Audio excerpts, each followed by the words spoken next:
across Geelong, the Surf Coast and Bellarine Peninsula. Welcome to the GDFL Match of the Day. Thanks, mate. Broadcast on the Pulse. Now, here to bring all the action to your radio, our team on 94.7 The Pulse.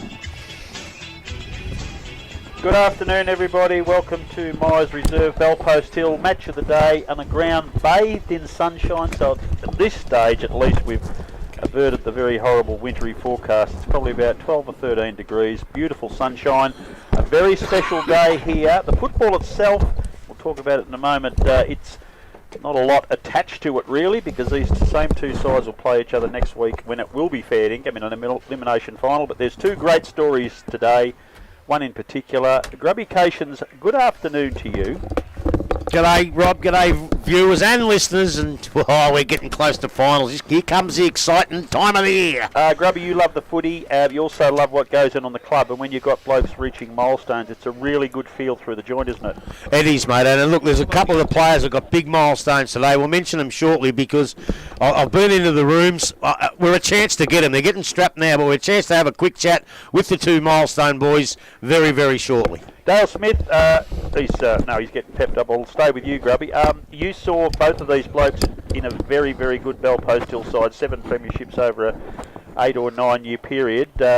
Apart from the 2010 story that you love to tell often about Travis, great warriors for their club. Oh, yeah. You're in a footy side, you get your class players and you get all sorts of players, but you also have the players that just keep going and going and going.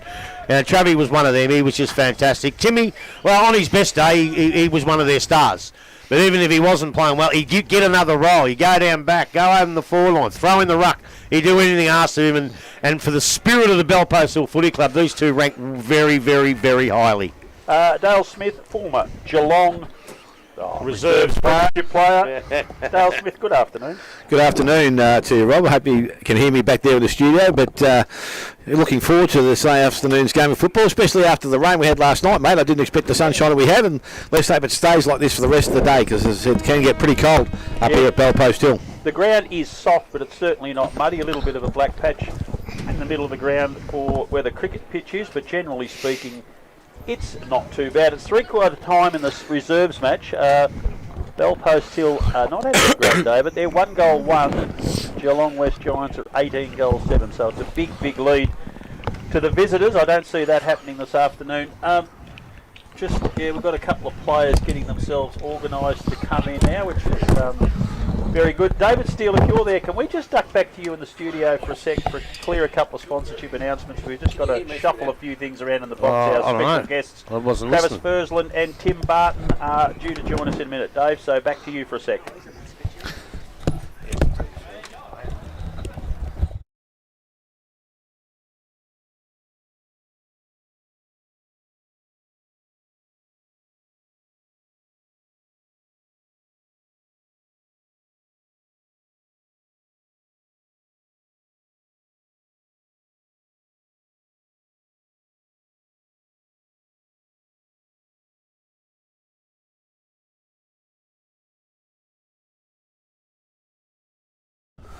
Playing damn good footy. Tim Barton, good afternoon to you. G'day, mate. How are? Very, very good. Grubby, take over. You've seen these two blokes at their absolute best. Well, I have, but there's that many accolades that I'm going to have to be rude here and stick my glasses on.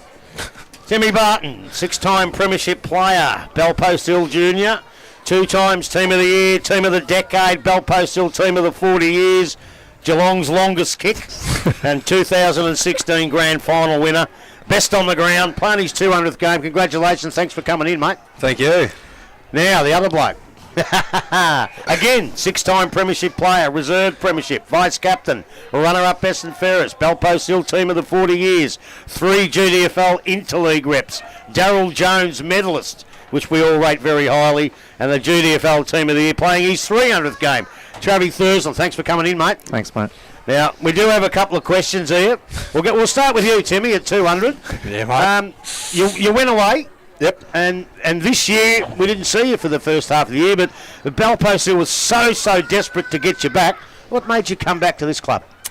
Well, I actually had a bit of a mishap with my knee, so I had a bit of a operation sort of start of the year. That's why I sort of didn't play, and then sort of once went through rehab and that sort of stuff, and I was all right to go and pulled the boots back on. And you wanted to get back here?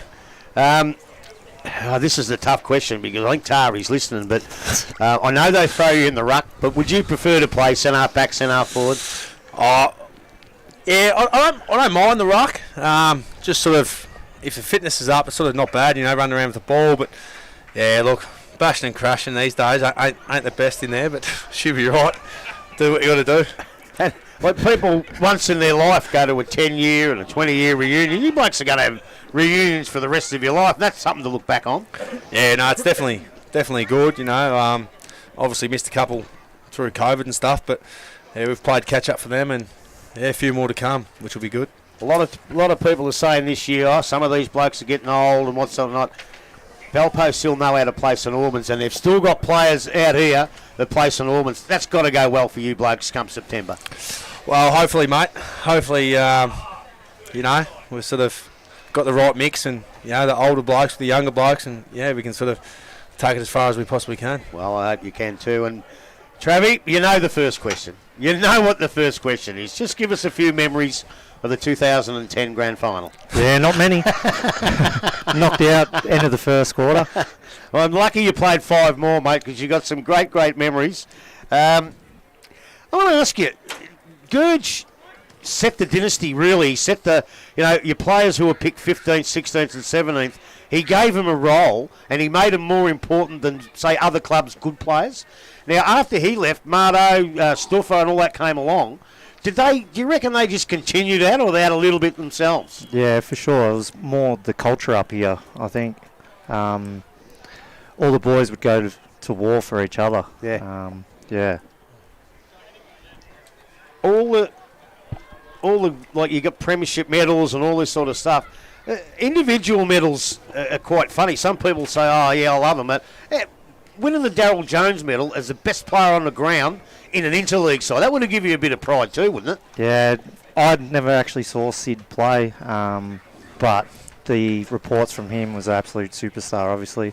The amount of times he played interleague, and I had a good chat to him one day after winning it, and yeah.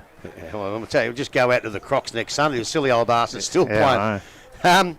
And now, over the years, look, a lot of hardships and that. Probably no more than marrying into the Lewis family. How the hell did you do that? Yeah. I mean, the question is, and I think it comes from you. Oh, can you pick up the kids? She's lovely, Faye, isn't she? I know about the old coot, but Faye's lovely. Yeah, no, good family. Good family to be around. Congratulations to you both. Start with you, Trav.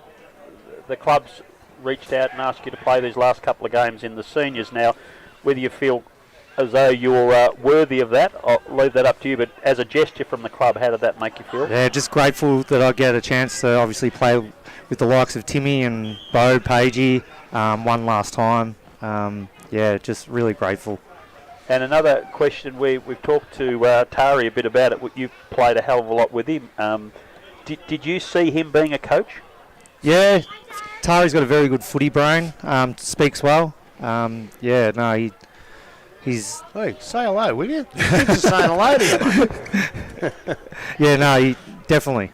Very, very smart footy-wise. You talk about the culture, Tim, and just getting back to Grubby's previous question about you playing in the ruck or centre-half back, centre-half forward. I've heard the quality you delivered at centre-half back, but is it just really a case of the team needs it, so you just do it without question? Yeah, pretty much, mate. It's just sort of like, whatever the team needs, whatever's going to sort of get us the 4 points on the day, sort of just do it, and that sort of flows right throughout. If it's your time to go, it's your time to go, sort of thing. So, and I think that game at East Geelong, we saw that really evident, that it was vital to your team that you went in and really competed at that stage, because if McLennan was able to dominate that, and he did when you weren't there, but when you made it an even contest, it made such a difference to the team. Yeah, we sort of spoke about him before the game. Obviously being probably the best ruckman in the league. So we just sort of said, do you want to go in there, give us try to just battle and see how we go and try to halve the contest. I said, look, if that's, I'm quite happy to do that. Obviously for the boys. Tari's always confident about winning, but mid-season, when you started to beat those sides around you, beat Eastern and Geelong West at West, did that really sense in amongst the group that you really were a chance to be premiers rather than just playing finals? Well, I think it just, Costello, Nico actually sort of said from the start, just believe, and sort of no one sort of took wind of it, and then sort of when we bet like West, and then we rolled Thompson, and then we done East, it was sort of like, and he just kept posting sort of in our group saying believe, like we've got it, we're just got to believe in each other, and sort of like we can sort of go the whole way, I guess, if we sort of all believe in each other and have a dip. And Travis, from where you sit as seconds player, a lot of these blokes that have come up and filled those roles Grubby was talking about, the number 16 to 22, and they come in and they've got a job to you. You've probably played a lot of seconds footy with most of them. Have they got, in the seconds and a scoreboard like today, it's pretty hard to chip away, but those blokes that are looking for a senior spot, have they got a bit hungrier as the year's gone on? Yeah, as they should. There's always spots there that they could take, and the guys that are in the 22, it pushes them to be better as well. If you get 5 goals from the half-forward flank or forward pocket today, you putting your hand up for next week? Yeah, no, I doubt it. Dill Whitney in, Fursland out. That's 5 goals, I'm going home. Seriously, I've got 2 questions. One serious, one not so serious. Gurge, premiership. Stuffer, premiership. Mardo, premiership. Tari, no premiership yet. Being a player and a teammate of his, is there that little bit extra to get one for him? Both his? Definitely. Just what he puts into the club, and sort of what he puts in sort of Tuesday, Thursdays, Saturdays is enormous. Sort of on off field sort of stuff is just, he's just, like Trav said, his footy brain's just next level. So yeah, definitely, and playing footy with him, winning flags with him would definitely be good to get him one for sure. Deserves one. Yeah. And he asked me to ask this: how good was Tari? Go on. 6 in the wet at Penno. Yeah. One more question to you. We're number 300 today. You are kidding, aren't you? God. You're not fitting. Nah, it's a club tradition. So Steve Miletto, he wore it first, and then it got presented to then Alois Kazina, and then it's been presented to me as well. Well, so fair enough. So you're not just showing off and No. grandstanding. I'd happily wear the 29. I have for so many years. So 128. We've got to get the boys back by 1:30, or Tari's coming after us. Trav, thank you very much for the chat this week, and allowed me to put an article in the Record. One of the photos you holding up a little, looks like about a 2-year-old, 18 months. I just saw him out here before wearing Dad's jumper. Are you sensing that there might be a coach in you when he gets to 11 or 12 years of age? I actually coached him this year in under 10s. You started already? Yeah, so he was bottom age under 10s this year, and yeah, little tough nut he is. Loves a tackle. And Well, wonder where he gets that from. Do you enjoy the coaching yourself? The junior coaching, senior coaching, no good at. You wouldn't do it? Yeah, hate my voice. Guys, congratulations. We'll let you get back and prepare. I really appreciate you coming in, and congratulations to you both. You're in an extraordinary organisation, but you have been great servants of it. So hopefully today goes exactly how you want. Thank For you. having us. Good on you, boys. Well done. Well done. David Steele, we'll go back to you Thanks, in mate. the Thanks for studio coming. to clear a few sponsorship announcements. You're Thank you, listening to GDFL Match of the Day, 94.7 The Post, Cheers, your thank you. home of local football.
GDFL football action. The match of the day, only on 94.7 The Pulse.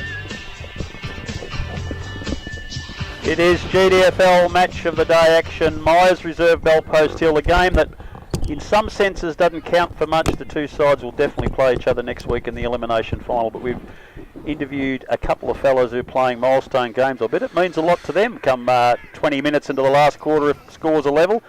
We might deal with that game later. The other five, Grubby, a bit nondescript, no meaning in them at all really for the rest of the season.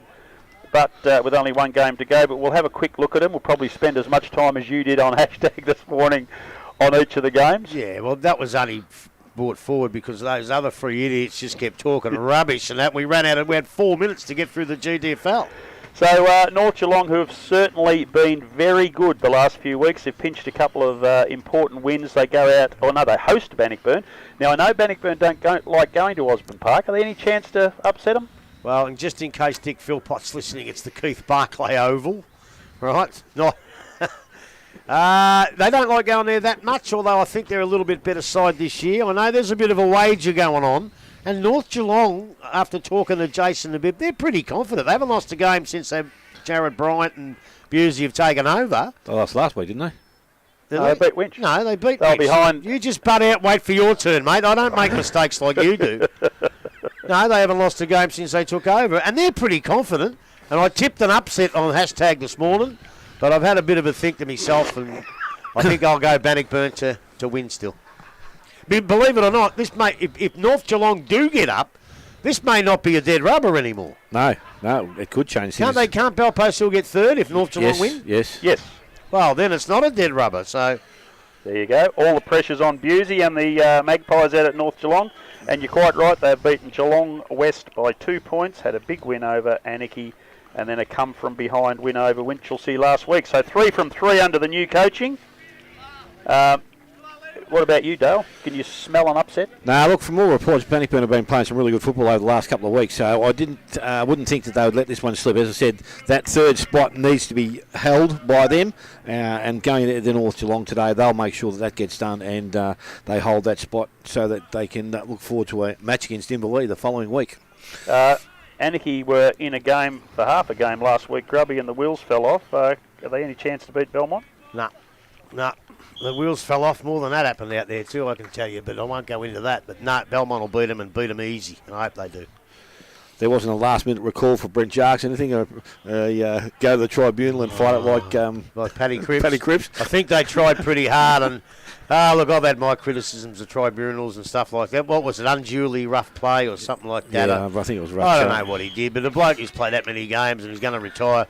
Surely they could have given him a last go. It's all run by rules and regulations and, all that other protocols and all that sort of stuff. Have a bit of common sense and let the poor bugger play his last game. That's what I would have said. Yeah, it would have been good for him to run out there this afternoon. He's been a pretty good servant to all the clubs he's played with, Bannockburn and obviously at Belmont Lions and probably at North Shore prior to that as well. He was a pretty handy footballer, but not to go out on his terms, as I said, to fail your last game last week, thinking that this week was going to be it, call it quits. But as I said, that's unfortunately part of his football life, and it's a long I was thinking something's going to hold him for a long, long time in his memory that's going to be his last game. Yeah, but he kicked a few last week, didn't he? Yeah, he did. Kicked 11 or something, so he's finished on a pretty good note. Well, the thing is, if you run in and whack someone or drop the knees into someone or kick him and hurt a bloke, then you deserve not to play your last game. But from what I'm told, he probably should have been allowed. But anyway, they didn't let him do it. No chance of a victory for the Anarchy Roos, Belmont Lions to win. Thompson host Inverleigh. Now, this is another one. Inverleigh's form at the moment is terrible. They've got a chance at the moment to really use this game to springboard, but I bet Thompson will be busting to continue their poor form. So this would be a good game to watch, I reckon. Well, I reckon it would be. And the thing is, there's no pressure on the Tommy Tigers anymore. Nothing to lose. Right, they're nothing to lose, but they've got nothing to gain either. They can just go out, relax, play their footy, have some fun. Whilst Inverleigh have got a bit to worry about over the last couple of weeks, their form has dropped. But they've got a bit to worry about because they're going into finals and they don't want to take that form into finals. So I just worry if they try too hard and the other mob just relax and have some fun. It could be closer than you think, but I just don't think Inverleigh can afford to go down to them. But I reckon it'll be pretty close. And I'm going to go for Inverleigh, but I reckon Thompson will run them right to the wire. They need to do something after last week. It was pretty ordinary 2 weeks from the finals, Dale, wasn't it? Yeah, look, the last 2 weeks, I suppose they wouldn't be happy with. They should have really probably beaten Balto still. They hit the post 3 times. They let a Balpo still player take a mark in between the goals and the points. Both kicked goals on those occasions. So that's one that did slip by them. As I said, I think for having Jack Filet having that extra week coming into finals would have been a real advantage for him, because obviously he's going to be back first week at best, and that's obviously if everything goes well. So I still think without him in the side, their back six really does not set up the same way. They just seem to struggle a bit. So they'll need to go out there today and play their best football. If they can't put up their best football today and win, and then probably now the conditions would probably suit them, because looking at what we had last night, if it had been like that today, you wouldn't have got much out of it, I don't think. But now they've got an opportunity with a pretty good ground and a drier track to go out there and play some football that they think can then get them through a following week against Bannockburn, because I said that Bannockburn at this stage, and they won't want to go with another loss. I tell you, it'll be really detrimental to where they think they can finish from there. We saw last week East Geelong look very much like a premiership team. They go out to Corio today, and not a lot to gain for either side. I don't know whether East will perhaps rest a few of their key players, because they're certainly going to win, but for Corio, your view of their season, Grubby, no more wins on the board, but do you reckon they've got better? Yes, yes, they have. I still think they rely probably too much on the two Bennett boys and one or two others. They just need those kids, and even Stewie, they need some of those kids to come up and just help out a little bit more and recruit a couple. But as I say, it takes time. They've come from a long way back. Their off-field is sensational now, and that's going to follow. It's just a matter of when. I really, really hope it's next year, but it might not be till the year after. They're probably a bit lucky Anarchy are in it, because they're their 2 wins. They haven't actually beaten anybody else, although they came very close to beating Werribee at Werribee. Look, I disagree with East Geelong, though. East Geelong, if I was Ben Bosley, I'd be saying, right, I want to win this, and I want to win it by 38 goals. I want you to go flat out. You don't rest any players, because if they have the rest next week and then win a game, then they have another rest. So they want a bit of sustenance, a bit of substance coming into the finals, and today's the day they go out and play as hard as they can. Unfortunately, if they do that, they're going to beat Corio by a lot of goals. But you don't want to come grand final day and have 2 weeks off in a month and have a real nice, easy game beforehand. It's probably the second worst game you can have. So, yeah, East Geelong will win, but I think they've got to go in hard and do everything they can, because they could have a couple of rests coming up. They had a few players to come back too, Rob, from last week. Now, do they bring them back and then drop those other blokes, or do they give those other blokes that were in that side last week another opportunity and give these blokes an extra week? So they've got something they can play with, but again, being in that side, they know that if they do go back, they can play finals in their reserve side, because they're both sitting on top of the ladder.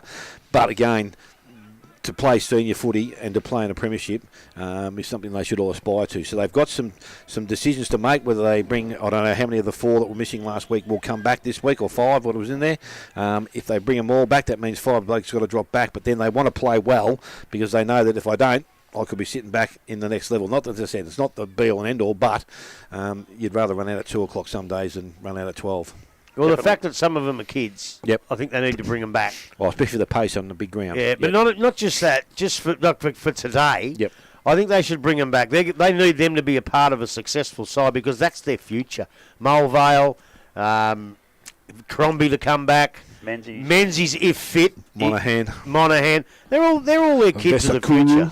Well, he's not. He's a bit older. Yeah, but so if you want to give him another week in the seconds, have a run around, fine. He won't be back till the second week of the finals. He'll need all of the weeks, he said. Spoke to him during the week. Well, it doesn't matter. He'll probably text us in a minute like he did last week, Ruben. But the kids, I think you've got to bring back, because they're the future of your club, and you want them to start their success right now. There's going to be a very good game down at Werribee. Grubby, you'll have an idea of how strong or weak Werribee will be from available players. But I know Winch are pretty keen to end the season on a high. They were disappointed to fade out last week against North Geelong. So they'll be taking their best down there. Will their best be good enough to beat Werribee today? Oh, their best will be good enough. There's no doubt about it. If you have a look at they've won a couple more games. They've probably played better. As I say, I know I say injuries and people go, oh, you're harping on that again. But I did have a look at the side last night, and I think Winch are a real good chance. There's a couple of kids still in there that they're just going to let them play the rest of the year now. And some of those blokes next year will play seconds football again for the rest of their lives. So, but in saying that, I'm going for Werribee. Buggy is all. I'm going for Werribee. Yeah, good on you. Dale, what do you think? Nah, look, I think Winch will probably want to go down there and win the last game of the season. As I said, Butch would be pretty keen to finish on a positive note. As I said, he's now got to go out and then spend some time on looking at recruits and what they want to do. And it's much easier if you can go to them and say that we think we're heading the right way. As I said, we're beating sides that we should beat, and the ones that we probably shouldn't, we're at least making a contest against. So it'll be all guns going out there this afternoon, and I think Winch will win the game. I'm not too sure of the margin, but I reckon they will come out in front at the end of the day. Could be a secret weapon down there at Werribee today. The bloke played in the seconds last week and was best on the ground. Could well be in the seniors today. Heath Buck. Slaughtered him in the seconds last week. Spoke to him Thursday night and he said, well, if everyone else plays good, they put him up. Why not me? What age is he, Grubby? Oh, he'd have to be 50, Heath. Yeah. Might be just over. I don't know. Daniel Greske, very positive this morning.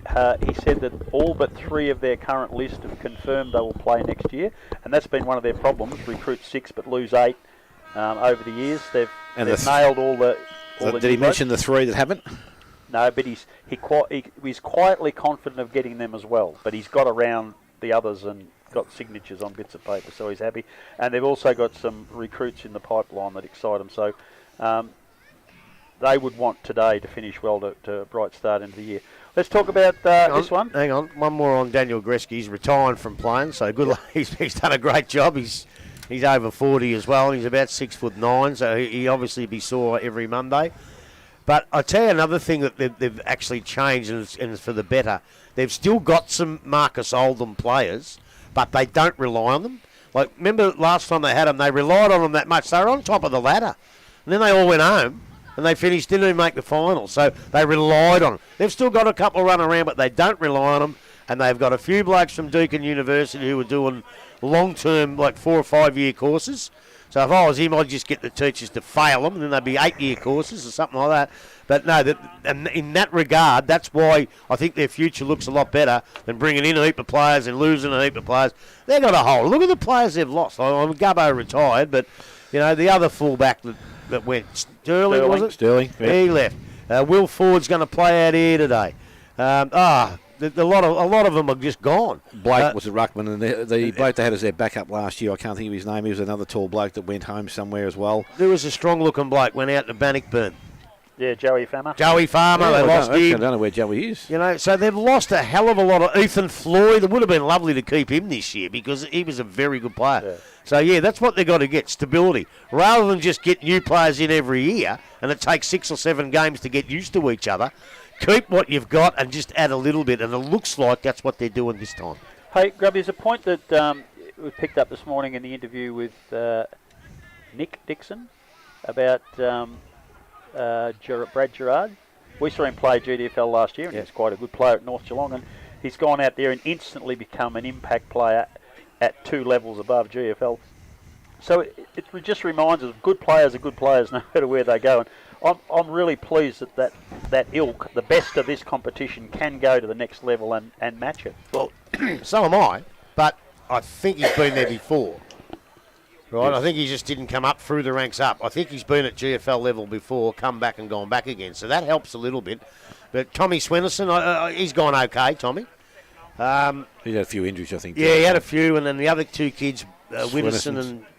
Swennerson? No, that is Swennerson with injuries. Yeah, Widdowson. Yeah. Widow's kid. And well, he had injuries too, I think. Yeah, so they quietened him, but that's a huge jump. You know, we've seen blokes like, who went up there, won the goal kick and won the Whitley, Pittman, and really struggled, Pitty, up at St Albans. So it is a big jump, and to see him do so well is just fantastic. Yeah, it really is, and shows that footy in Geelong is alive and well.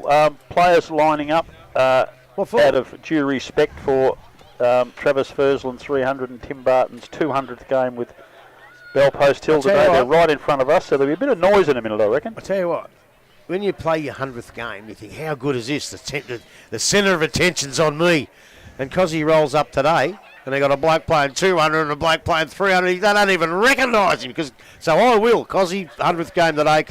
Is he in it? That's 3 they got. Yep, 100th game today. Jeez, and no one's even mentioned him. You wouldn't get the Ducks to row up like that very often, would you? So there's an interesting out for Bellpost Hill. You've probably got the word on that. Is there an injury or just having a rest, Dill Whitney? Rested. And I'll tell you the truth later. Rested. Oh, San Francisco 49ers 28, Green Bay Packers 21. Is that netball? Oh, off to a good start, the 49ers. And Neville Whitley, if you're listening today, you'll be very pleased to know that Grubby has not only embraced the netball, he's dressed like one today. He's got his beautiful clean white shoes on. He looks very much the part. And we're just waiting on the Bellpost Hill team to come out, getting final instructions from Justin Tarr. And pretty soon Travis Fursland will be running through a banner that the club has made for him to commemorate his 300th game. Dale Smith, who's going to win today? I just think Bellpost Hill will win. I think the way they've been going about their footy, the sides they've been able to beat, they just never give in a game of football. It doesn't matter what the situation is. They can be 3 or 4 goals down, but they never change the way they play. They stick to their routines. As I said, Tari's got them pretty well regimented, and they continue just to play along their things and control the things that they can do. I think that's probably the biggest possibility. But West, on the other hand, if they kick straight, then they could be really dangerous, because at the moment they struggle every week, and they haven't got their full forward in this afternoon, which makes a bit of a difference. And their ruckman's holidaying in where? Bali, is he? Gone to Bali? Yes. So that's staggering. That is staggering. As I said, it's strange that this year, especially when he's missed so much time in the year, he could have gone 3 or 4 weeks back and not even affected anything. But you think coming into finals football, I think he's been back for the last 2. An extra week running the ruck today would have been beneficial to him. And going out to St Albans next week, he could be well and truly tested. So it's going to be very interesting. I'm going to stay with Bellpost Hill. Big day, and as I said, I think they'll want to finish the game on a big note, as you said, for the 3 blokes. We're talking Nick Costello, we're talking Timmy Barton, and also Travis Fursland. So, Grubby, when we saw West beat Winchelsea, Blake Dye played very well, but also in the pocket, Ted Wallace kicked 5 or 6 that day and looked a really strong forward. He's going to be the man today. Do you think that might be good for his confidence to be the lone target up there? Well, I don't know about his confidence, but I think it means a lot to what happens through the finals, because they've relied on Dye a lot. And I'm not having a go at the kid, but young Wallace has seemed to kick a good, goals against the sides down a bit lower, and he seems to have just struggled a bit against the good sides. Well, he's against the good side day, and he hasn't got Dye with him, so he's got to stand up and say, I can play this level of footy, because they're going to need him in the finals. There's no doubt about that. But Jai Bohm going to Bali, geez, if he wasn't so big when he got back, I'd kick him up the bum, because he really, really needs to play here today. Because I saw Bo Burney out here in the 2, so who's going to play in the ruck? Timmy Barton. You don't want him playing in the ruck the week before the finals, Timmy Barton. You sit him up the 4 line and just watch this, because your big job's next week. The only other bloke I can see that can go up there is Staggard. Is there anybody else? Staggard won't go there. I wouldn't think he's smaller than probably. Well, the day we watched Thompson here when McLennan got injured and Fanning went into the ruck, Staggard and not Staggard. Sorry, I'm thinking of Warrington. He's not playing either. Yeah, we got not Staggard. No. Luke Mann did a bit of ruck work. So he would do a bit of it, I think. He's done a little bit over the course of the year. Not the last quarter. You need him down there to kick the winning goal after the Well, that's it. He might just do his work early in the ruck and then just set himself into the forward line. But again, they haven't got many options, so I would think that at some stage he's going to be the man that will go in there. Timmy Barton will start. As you said, you look through their list and there's no one else in behind them that you actually consider chucking in there. And I don't think they're going to give Trev Fursland the job. So. No, well, here they come, folks. All the tribe. Look at that. Well, that's wonderful for country footy. They're all into it. It is a good sight. So Travis Fursland, 300 games. Tim Barton, 200. And Nick Costello, 100. All 3 with their children going through the banner. So well done to them individually, but the club also for making this day possible. And Dale, just a great gesture to give Travis Fursland the chance to play these couple of games in the seniors with his mates. Yeah, look, it is. And as I said, it's Trav knows full well that he's only getting these couple of games just to to celebrate that moment for them. So that's it's a great for the club to be able to do that and give him the opportunity to finish. Well, let's hope he's not finished, because he's a great bloke to have around a football club. And as I said, they've battled through some pretty tough times during their reserves at different times during the year, but he's been always willing to put his hand up and play the game of football as he's done.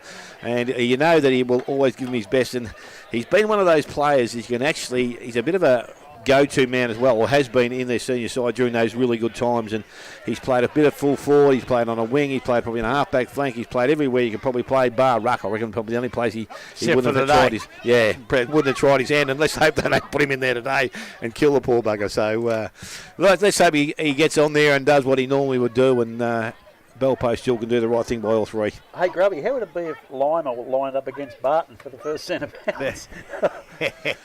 Look, the other thing I'd like to do is congratulate West. They obviously waited in the rooms because their second stayed out here in the Guard of Honour to honour the boys. And then they waited till they got back, and then they came out second. So they've just, a little bit of decency amongst these sides. I know they're great, decent people, but to West for doing that, well done, fellas. And you wish them all the best, because good people deserve good things. So West, well done for doing that. Well done. Yeah, typical of the Geelong and District Footy League family. It is excellent. Okay, Grubby, did you get a winner? I know you're busy at the moment. Dale, you've given Bellpost Hill the nod. I'm staying with the home side today, yep.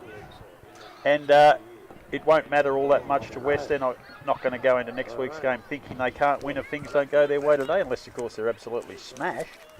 But we would think they'll be all right. Interesting, for West, the return of, where is his name here in the list, Bankara. We haven't seen him for this over the last few weeks. He's had a couple of games in the seconds, but Joseph Bankara. He got rubbed out, didn't he? Yeah, he had a little bit of a suspension mid-season, but he's played the last couple in the second, so he will add a little bit of spark around the packs for them today, because he had been a very good player for them early in the year.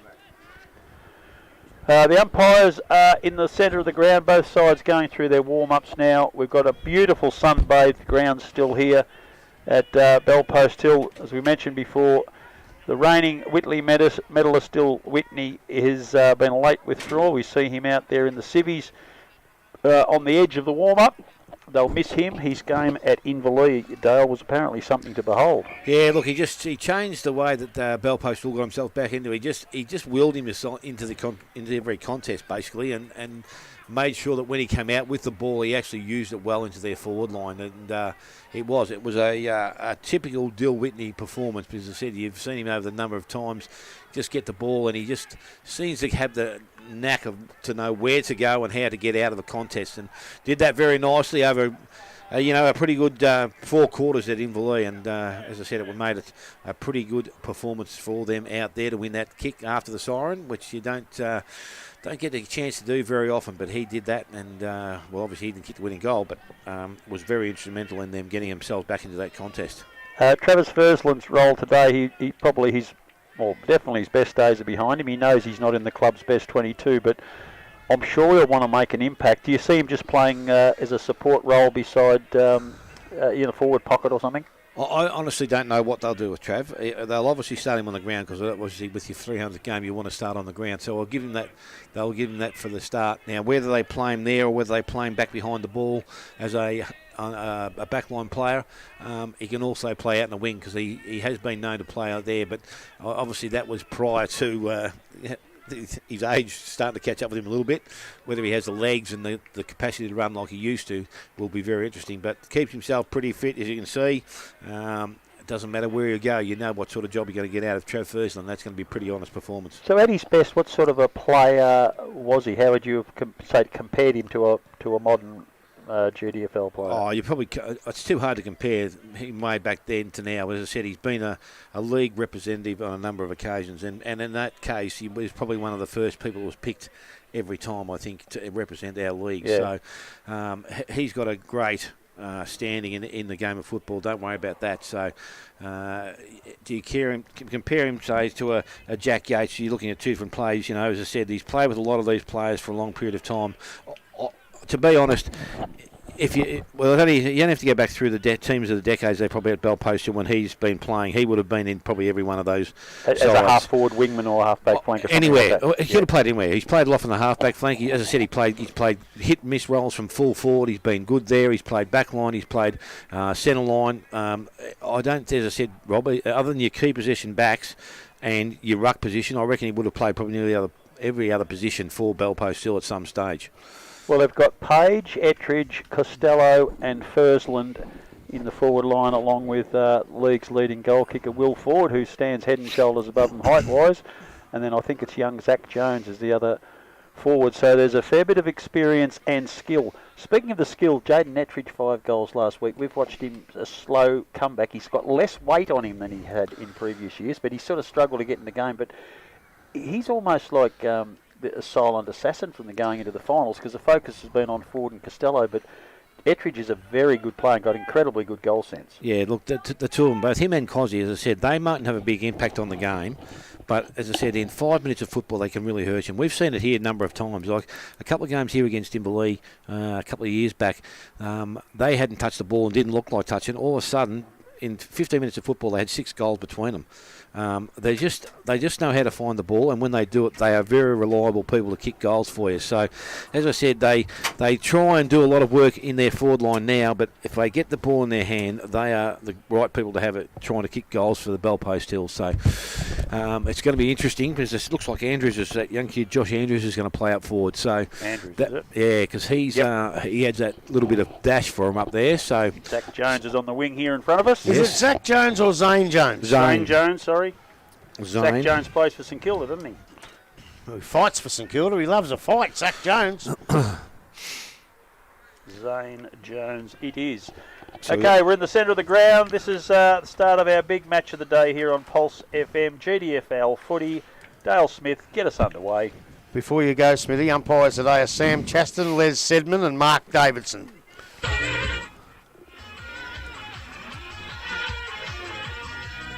The first quarter, brought to you by Common Fane Hotel.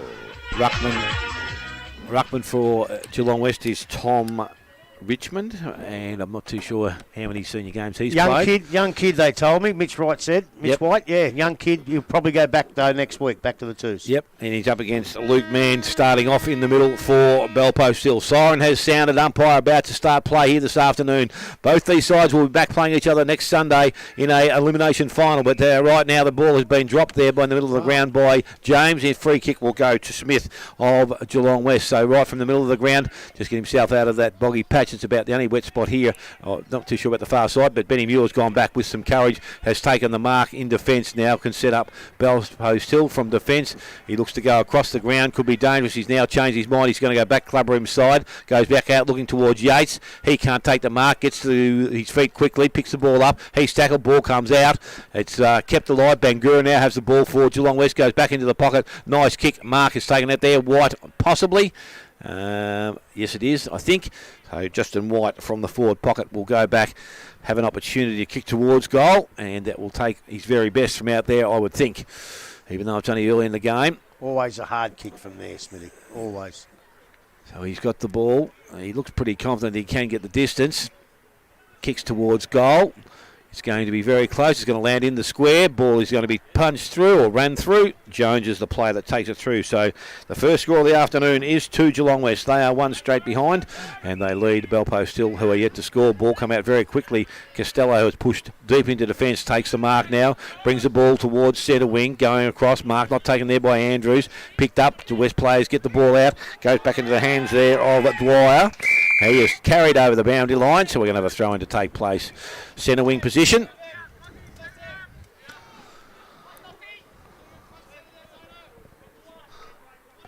So it's going to be thrown back in, as we said, just probably attacking side for the Geelong West side. Ball goes through to Smith. He dives on top of it, needs to get the ball out. Yates over the top. He tries to pluck the ball out. Umpire says the ball is not coming out, and it's going to go back to the umpire. So Richmond going up against Mann. Richmond up, does the ruck work. Ball comes out. Now it's a free kick. It's going to go to Smith again. No, it can't be playing. The umpire has called it. It's played a stop, so it's going to come back. So Harry Smith couple of possessions early in this first quarter. He's that young bloke we were talking about last time, wasn't it? Harry Smith. Yeah, came from Bell Park, wasn't it? Or something? Yeah, his old man's Winchelsea, one of the last Winchelsea Premiership players, 1987. He's been at Bell Park. What a beautiful Smith, kick. yeah, goes into the forward line nice and low, but the ball has been turned over, picked up there and nicely picked up out there. And that was Hoare. He goes back into their forward line, but playing in front, Marcus taken out there, Timmy Barton in defence. So he's going out there. He's playing on Wallace today, so he's got a big job down in defence. Barton now decides to deliver the ball to the clubroom side. Yates going back with the flight, takes the mark, and he will settle things down again for the Bellpost Hill side. Bit of feeling going on out there. But Player running short, Costello, and then slipping in front of him was Baseley, so he takes the mark. Baseley now looking to put the ball towards centre wing. Goes long, 2-on-1 here. Ball goes out the back. Andrews did that nicely. Can pick the ball up. Viney hot on his tail. Needs to get the handball away. Got around the player coming at him. Now he goes into the forward line. Ford comes up, presents, and he takes the mark. So Ford now, again, inside 50, but on the this side of the ground, it's probably a difficult kick. Costello comes back at him, and he takes the mark. So a little bit closer towards goal. An opportunity for Nick Costello now to go back. I think he's still looking for someone to come at him as well. So Will Ford might present that when he gets a little bit further down the ground. I just look. I've looked through the team sheet. Yeah, one of their best defenders, Carey, is he not playing? No, he's not. That's a big loss for them with Will Ford hanging around.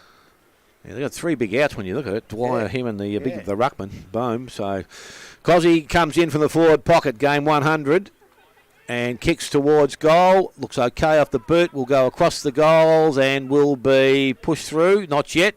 Still remains in the goal square. Fursland has the ball in his hand, lost it. Ball picked up. West, they run the ball out of defence now. Kick the ball back towards the centre half back position. Coming out, Marcus not taken, so the ball now runs into the middle of the ground. Good tackle there, basically. Ball comes out. Again, Geelong West with some players running onto it, and that's Taylor. Taylor picks the ball up into an open forward line. Who's going to be the first one back? And the only one going back at the moment is Quinn, and he's going to pick the ball up. Have a little bit of time. Looks outside. Has Fantella. Missed him, went over his head. Ball runs out on... So not on the full, but out over the boundary line, and we're thrown back in. We've gone just over 4 minutes. It is Geelong West 1 point. Bellpost still yet to score. Commonwealth Hotel, first quarter scoreboard. 4 minutes, that's long enough, Dale. You can have a spell, give the Larricks a bit of a rest. It's a great opening on your part. Man in the ruck, he gets a neat little tap to Fantella. He releases the hand pass. Joseph Bankura. Just look in your pocket. Whacks it forward. Bellpost Hill jump on it. West players jump on top of him. And we're going to have a ball up. We're going to spout right on the 50-metre arc. Mate, don't worry about him. After my commentary last week, your job's in jeopardy. I know that. I sent you a text to say that. Richmond gets a hand pass out. Another one across to Burke. He kicks it forward, but it's dribbled over the boundary line. Out on the full. Is it? Looks like it's out in the full, and Tim Barton has got the... I thought he might have paid deliberate. Surely not. Barton's kicked back into the middle of the ground looking for a teammate there. He can't take the mark. To kick into the forward line for Geelong West. Matty James grabs the ball, runs around, hand passes, which is unusual for him, across to his captain in Yates. He kicks out half forward flank, half back flank. Flacavento takes a diving mark, kicks it very quickly forward to Harmer. It's punched away from him. James trying to get hold of the ball. Barton in there, he can't get it. It's bobble of hands around the ball. No one can get a hold on it at all. It looks like a very wet ball, but it's not. Umpire's found a free kick. It's going to go to Bellpost Hill, and it will be to Tim Barton. Got a high tackle there in that. He's got a lead to the half-back flank and finds Quinn. Quinn now quickly plays on. Another kick into the middle of the ground, and standing on his own there is Jones. He kicks down the middle of the ground. No, it was McNamara. Gets it to Page. Page to Ford. Ford out to Harmer. He kicks down a neat little pass looking for Fursland. But Joseph Bankura takes it away from him. Kicks down, finds a man on his own on centre wing. Might be Taylor, I reckon. Yeah, and I think it is Taylor. Taylor kicks into the middle of the ground to Burke. He picks it up on the half volley. Cleverly gets it away. Hand pass in. Puts a teammate under pressure. But he's released, and it's back West in the middle of the ground. Richmond, the ruckman, takes a mark. Hand passes immediately to Ian Ellie. Hand pass across to a teammate there in Mitchell. Mitchell runs and kicks slightly to the right-hand side. One behind only. That's Geelong West's first score of the afternoon. First score of the game, in fact. Usually seven kicks and a them. half minutes. Usually kicks them, Mitchell. Yeah, that's their problem, I reckon. They just they're not kicking goals. That one probably should have gone through. So Page into the back pocket. Barton now marks. He kicks down the line. Man who's filling his ruckmans over the back of his head. Costello picks up a crumb. Nice little wobbly kick forward. Most umpires would think that was okay. Some pay it out on the full delivery. Oh, well done. Great umpire. The umpire says, throw that one in. Great umpire. It probably was Costello's intention, but Ford was close enough to suggest he was trying to hit him. So it's Mann and Richmond again. Mann gets it away easily to Sable. He kicks into the centre half forward position. Fursland looking to mark. He's pushed offline though. Ford's battling in there hard. Page comes through. Hand pass is clear, but it's West's Lima who gets the ball. Didn't have it when he was tackled. Coming through is Costello off the outside of the boot. Has a quick shot at goal. One behind only. So scores West 2 points. Bellpost Hill 1 point. 8.5 minutes into the Common Nafeen Hotel first quarter. I see Alex Hahn out there. He was terrific in the first half against Inverleigh, but I think he's been injured. So it's good to see him back. I'll just keep an eye and see how he goes, because he don't give any quarter. So play on now from the fullback position. They come clubroom side. Ball is spoiled by Lima from behind. Goes back inside 50. Costello picks the ball up. Goes to James. Went to give the handball. Then got around. Tries to get on his right foot and delivers the ball long into the forward line. Didn't favour Ford. Ball bounces in the goal square. They run the ball back towards the behinds, and it will be pushed through for a second behind to Bellpost Hill, which will level things up. Both sides now on two behinds. And as we said, just on 9 minutes in this first quarter, ball brought back in very quickly, and they move it now to the towards centre wing. Coming up, Marcus taken out there by Brown, so Brown with a little bit of time goes forward looking for Wallace. Good interception out there on the far side, may have been Staggard.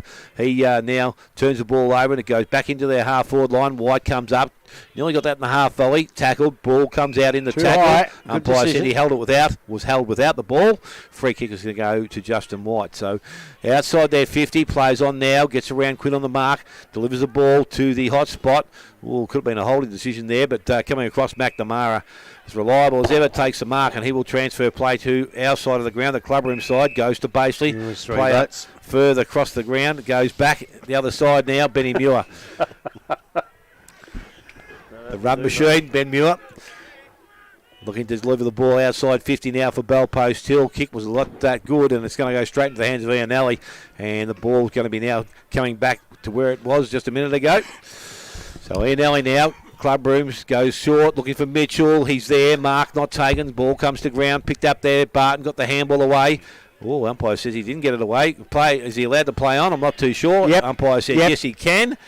And the ball has been kicked, and I'm not too sure that's Taylor or not. Yes, Number it is. 17 it was, yep. So it is Taylor. He gets the first goal of the afternoon for Geelong West. They are 1-2. They lead Bellpost Hill 2 behinds. 10 minutes gone. Come on, Nafeen Hotel. First quarter scoreboard.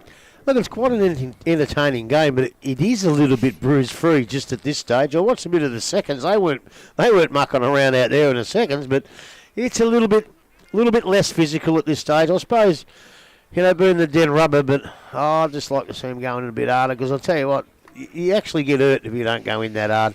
Go in hard, you'll be pretty right. And they've taken number 300 off the ground already. You'll enjoy the rest, I think. We're back in the middle. Richmond and Mann still going at it. No decisive tap. Lands to Yates. Yates to Jones. Not a real hand pass. The umpire thought that was the case as well. And Geelong West's Cam Brown has the ball now. Long, low pass in looking for Mitchell over the back of the pack. Bankura gets the handball. He threw that away and should have been penalised. Zane Jones hand passes, but it's intercepted. Bankura can't trap it, and Muir. Relieving kick finds Harmer on the half-back flank. Umpire calls play on, but there's enough Bellpost Hill players there to clean up the mess. Viney gets a hand on the ball, which was going to be Costello's, but he somehow butted up, got the ball back. He's kicking down looking for Ford. Ford mocked a bit of a push there, trying to get a free kick in front of Edwards. Neither player touched the ball, and the ball's gone out of bounds, just beneath the scoreboard that shows the Giants 8, Bellpost Hill 2, and we're 12 minutes into the Common Nafeen Hotel first quarter. Waiting for the ball to come back in. We've got for West putting his hand up there is Brown and Mann. That's a neat little hand pass to Yates. Yates runs towards an open goal, but hacks that to the left. One behind only. That's their third. 3 straight behinds, Bellpost Hill. Geelong West, 1-2. 12.5 minutes into the first quarter. The Common Nafeen Hotel, and glad to have them on board as sponsors of the GDFL Match of the Day. That was a beautiful tap out in the ruck by Will Ford. Maybe he'd give him a go on the ruck. Cause he's probably the tallest player out there. He knew what he was doing, and Yates, he probably should have kicked the goal. So Hutchison now from the fullback position plays on. He goes out wide. Kick, nice kick, and that will be marked out there by Brown. And that was just the defensive side of centre wing for the Geelong West side. He goes further afield to the true west centre wing. Ball picked up out there. Handball comes back inside. And up in the hands there of Baseley. Looks across the ground. Has a play by himself in Harmer. Nice kick. He takes the mark. Gives the handball off. Goes in the hands now of his teammate there in Andrews. He looks further afield. Goes towards Costello. Oh, he did that nicely to Jones. Jones looks up. Goes to forward. That's the footer we want to see here in the GDFL.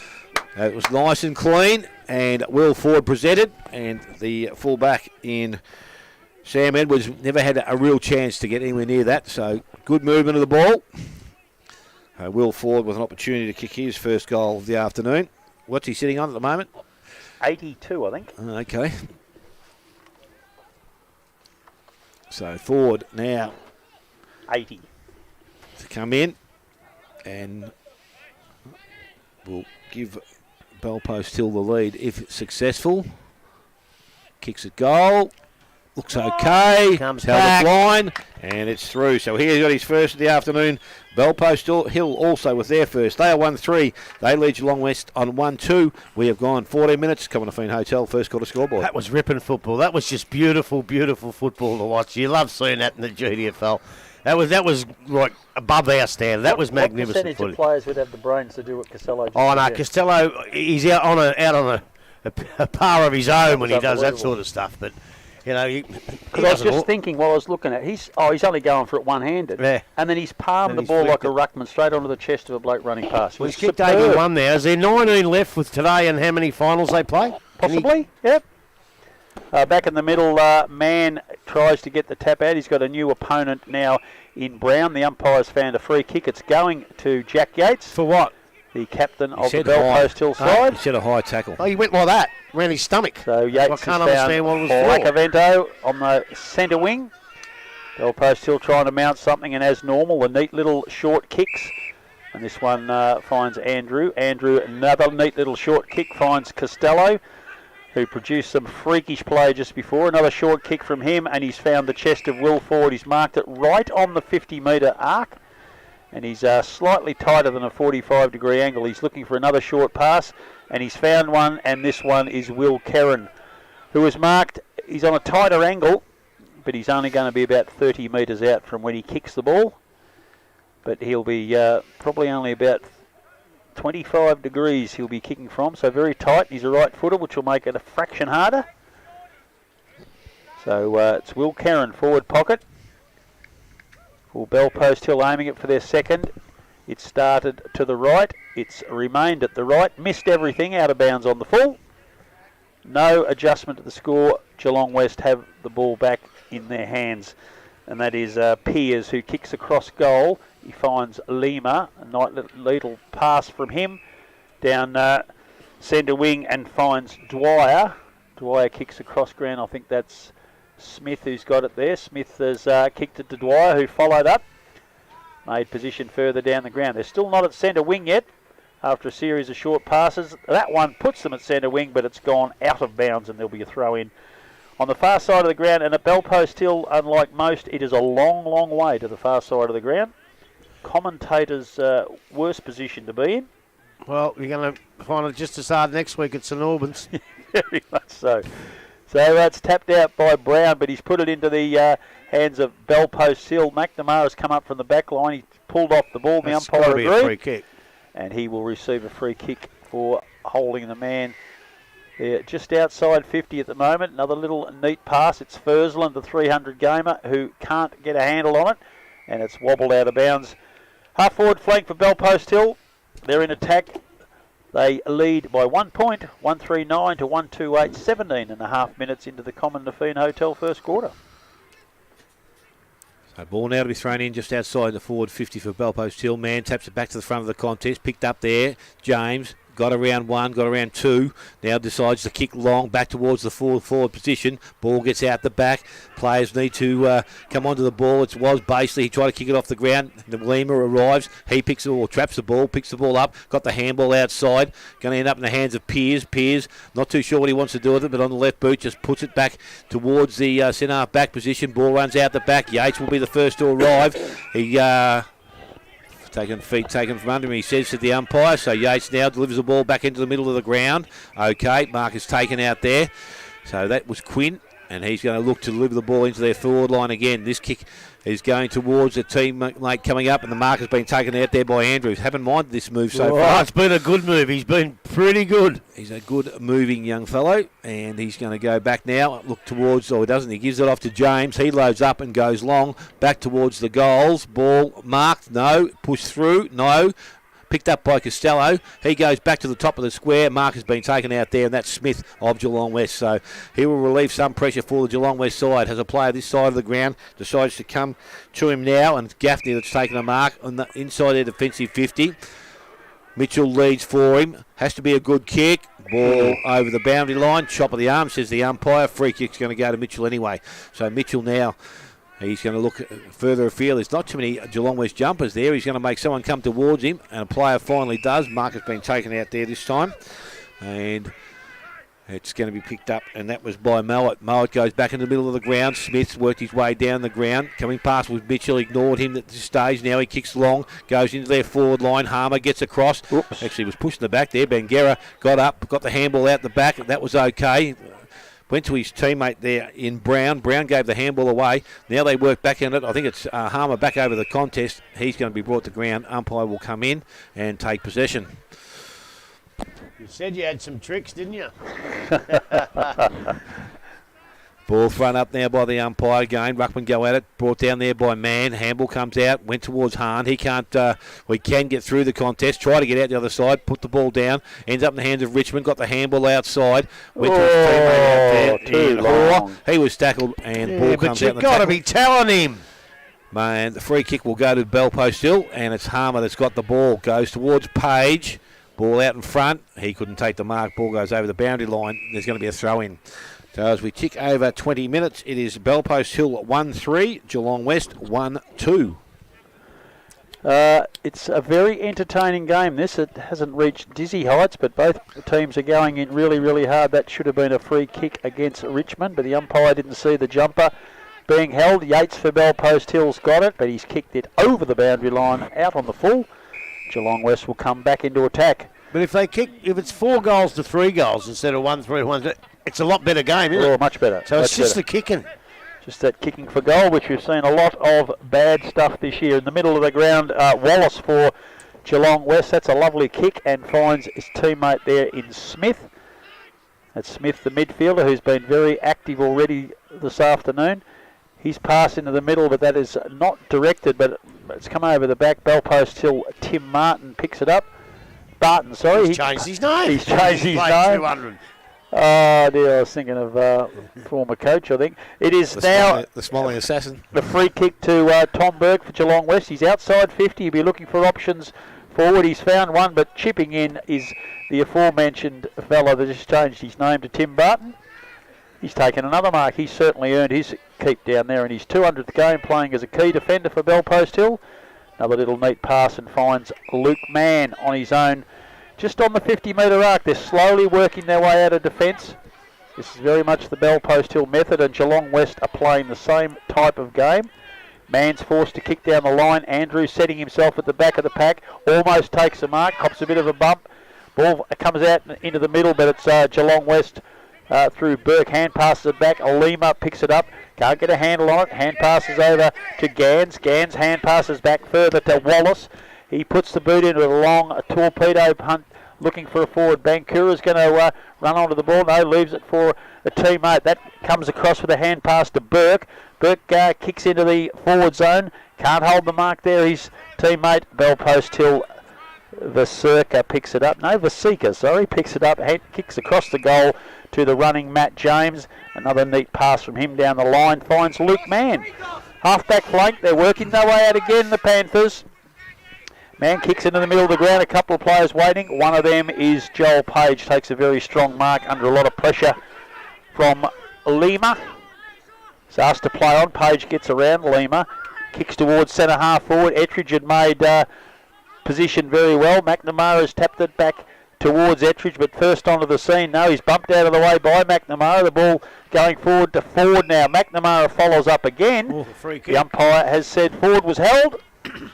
And Will Ford lined up for his second goal. This one a better position, slightly closer than he was last time, but he's on exactly the same line where he kicked his first goal. So we're 23 minutes into the Common Nafeen Hotel.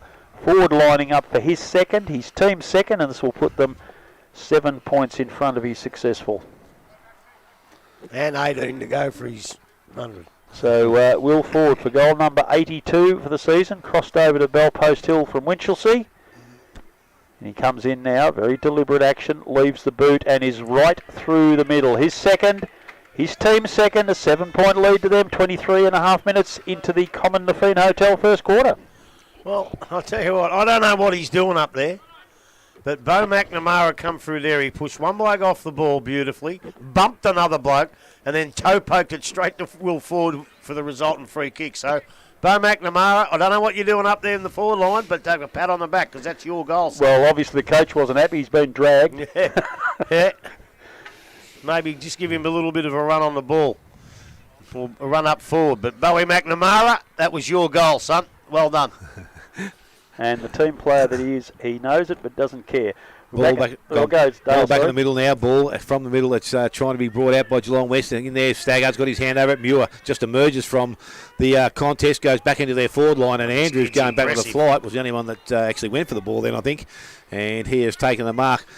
And he is a good kick of the football, this young fellow. So this is well within his range. Oh, well, he's in trouble now. Yeah, I've jinxed him, but he is generally a good field kick. I think you put the moz on him. I hope not. Well, he's very confident, Dale, isn't he? Yes. So you've got to be confident. Don't run too close, son. So Andrews now will kick from about 40 metres out. Kicks at goal, and that looks pretty good. It has come back nicely. He has his first goal of the afternoon. And it is the third now for Bellpost Hill. They are 3-3. Geelong West on 1-2. 25 gone, first quarter.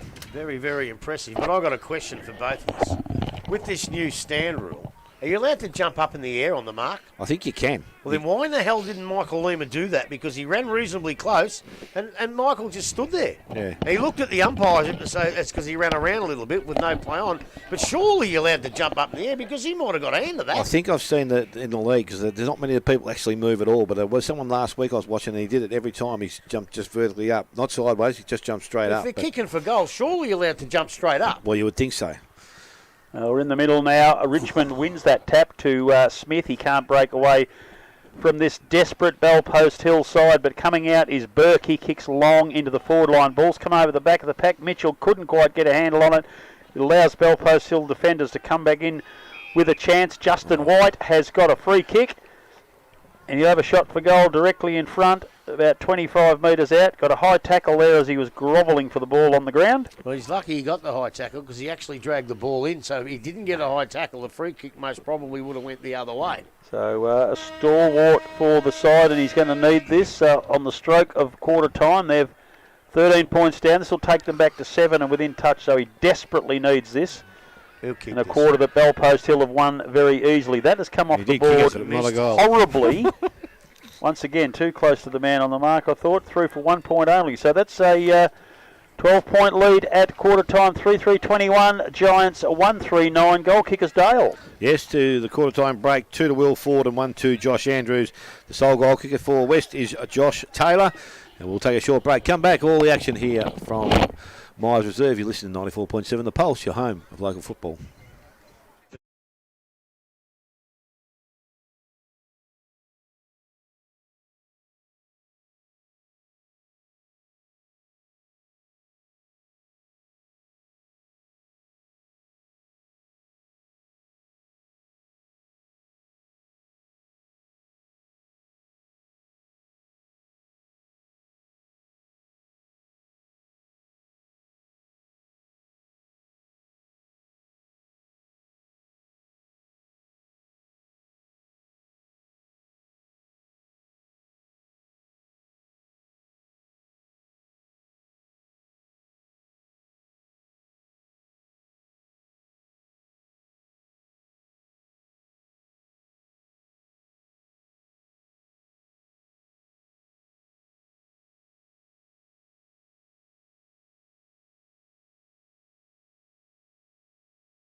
GDFL football action. The match of the day. Only on 94.7 The Pulse. We're back here at Myers Reserve. Belpost still leading by 12 points at quarter time. We've seen a few games where Grubby hasn't had much to talk about it, but I reckon it will take him half an hour to get through that. That was superb. Well, it was, and it was great to watch, and it was entertaining, but it was a little bit like going for a picnic in the park. I just don't think they're tackling as hard as they will next week. They're not going in as hard as they will next week, and I don't blame them either. They're not shirking the issue or anything like that. They're just probably holding back a little bit both sides and playing a bit of bruise-free footy, ready for next Saturday. I'm really disappointed Big Jai Bohm's not playing. I really wanted to have a look at him before the elimination final, and we can't now. And as I say, Whitney's not playing. Blake Dye's not playing, and you go a long way to see Blake Dye play at his best, and I was really hoping to see him today. But look, yeah, it's quite entertaining. The best players, everybody's really sort of having a bit of a go. I thought Justin White was okay, Lima. Teddy Wallace, he's come up the ground a little bit and a couple of beautiful kicks into the forward line. Taylor was all right out there on the side. Another bloke out the other side, Cameron Brown. Is that Jonathan Brown's brother? No, his name's Tim. Tim, yeah, well, it's Cameron Brown. He's going okay too. And Harry Smith's had a bit of the footy. Go over to the Panthers. I thought Luke Mann was pretty good. James had a little bit of it. Page. Basely, he'll get 3 votes from Smithy. Jimmy Barton down back and playing his 200 has been really good. Costello has been dangerous. William Ford's kicked a couple. I'm going to throw in Travis Thurston on his 300th game, but I think the best on the ground at the moment. Josh Andrews has been very, very impressive. I'd like to go around the grounds because the app is up and about and working, so let's utilise it. North Geelong a 117, Bannockburn a 4-2-26.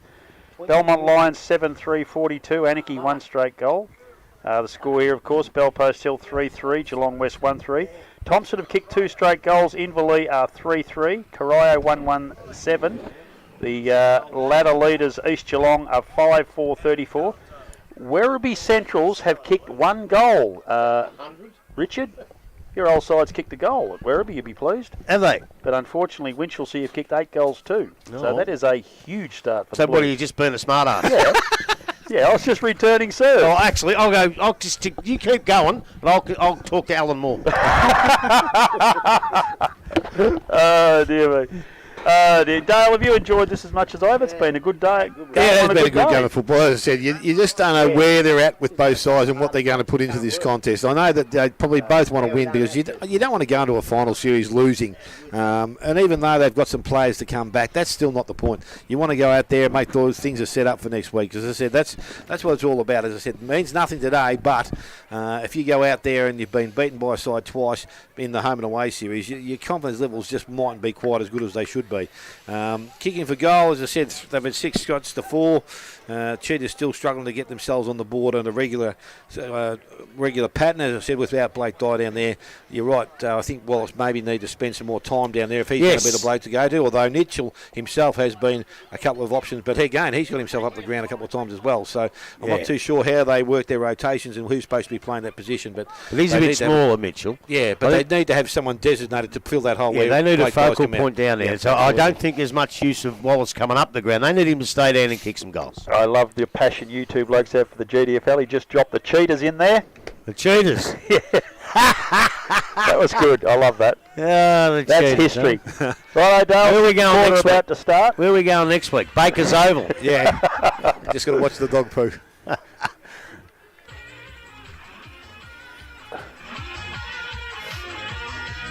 The second quarter, brought to you by Buckwheats Entertainment Centre. Yes, umpire just clearing the ground now and getting things all prepared for the start of this second quarter. As we said, Belpost Hill, I'm not too sure. Is there a breeze favouring either end of the ground out there? It feels like a breeze. Well, I'm not going out there because I've got my new shoes on. I'm not going out in the mud. Well, I reckon you should just wander across just to give us a brief... just out the centre? Yeah, just a little bit anyway. So we're just waiting for the umpire now. I'm not too sure what he's actually waiting for. I see a couple of young kids just sitting the other side of the fence over there. They're swinging on the pole. Let's get things started up. We've got to get home before it rains. Oh, here he goes. Ball is now shown in the aloft and play is underway in the second quarter here. And we've got Mann going back in to do the ruck. Also in there with him as Richmond. The ball comes out of the contest again. Sits in that muddy middle. Goes to Yates. Tries to force his way out. Now got the handball. Then went back after him. Collected again. Again, umpire circles. But the ball is not coming out of the contest. We're going to have a throw-up to be repeated here. Not too far from the centre circle. Richmond again doing the ruck, as we said. Man over the top. Ball comes out the back. Picked up there. Hahn had it and lost it. Went back after it. Collected it. Got the handball outside. Player running past was Burke. Burke got the ball further afield. Good kick. Good mark out there by Hoare. Delivers the ball quickly into the forward line. Coming out. Picked up there by Mitchell. Got the handball away. Goes towards Bangura.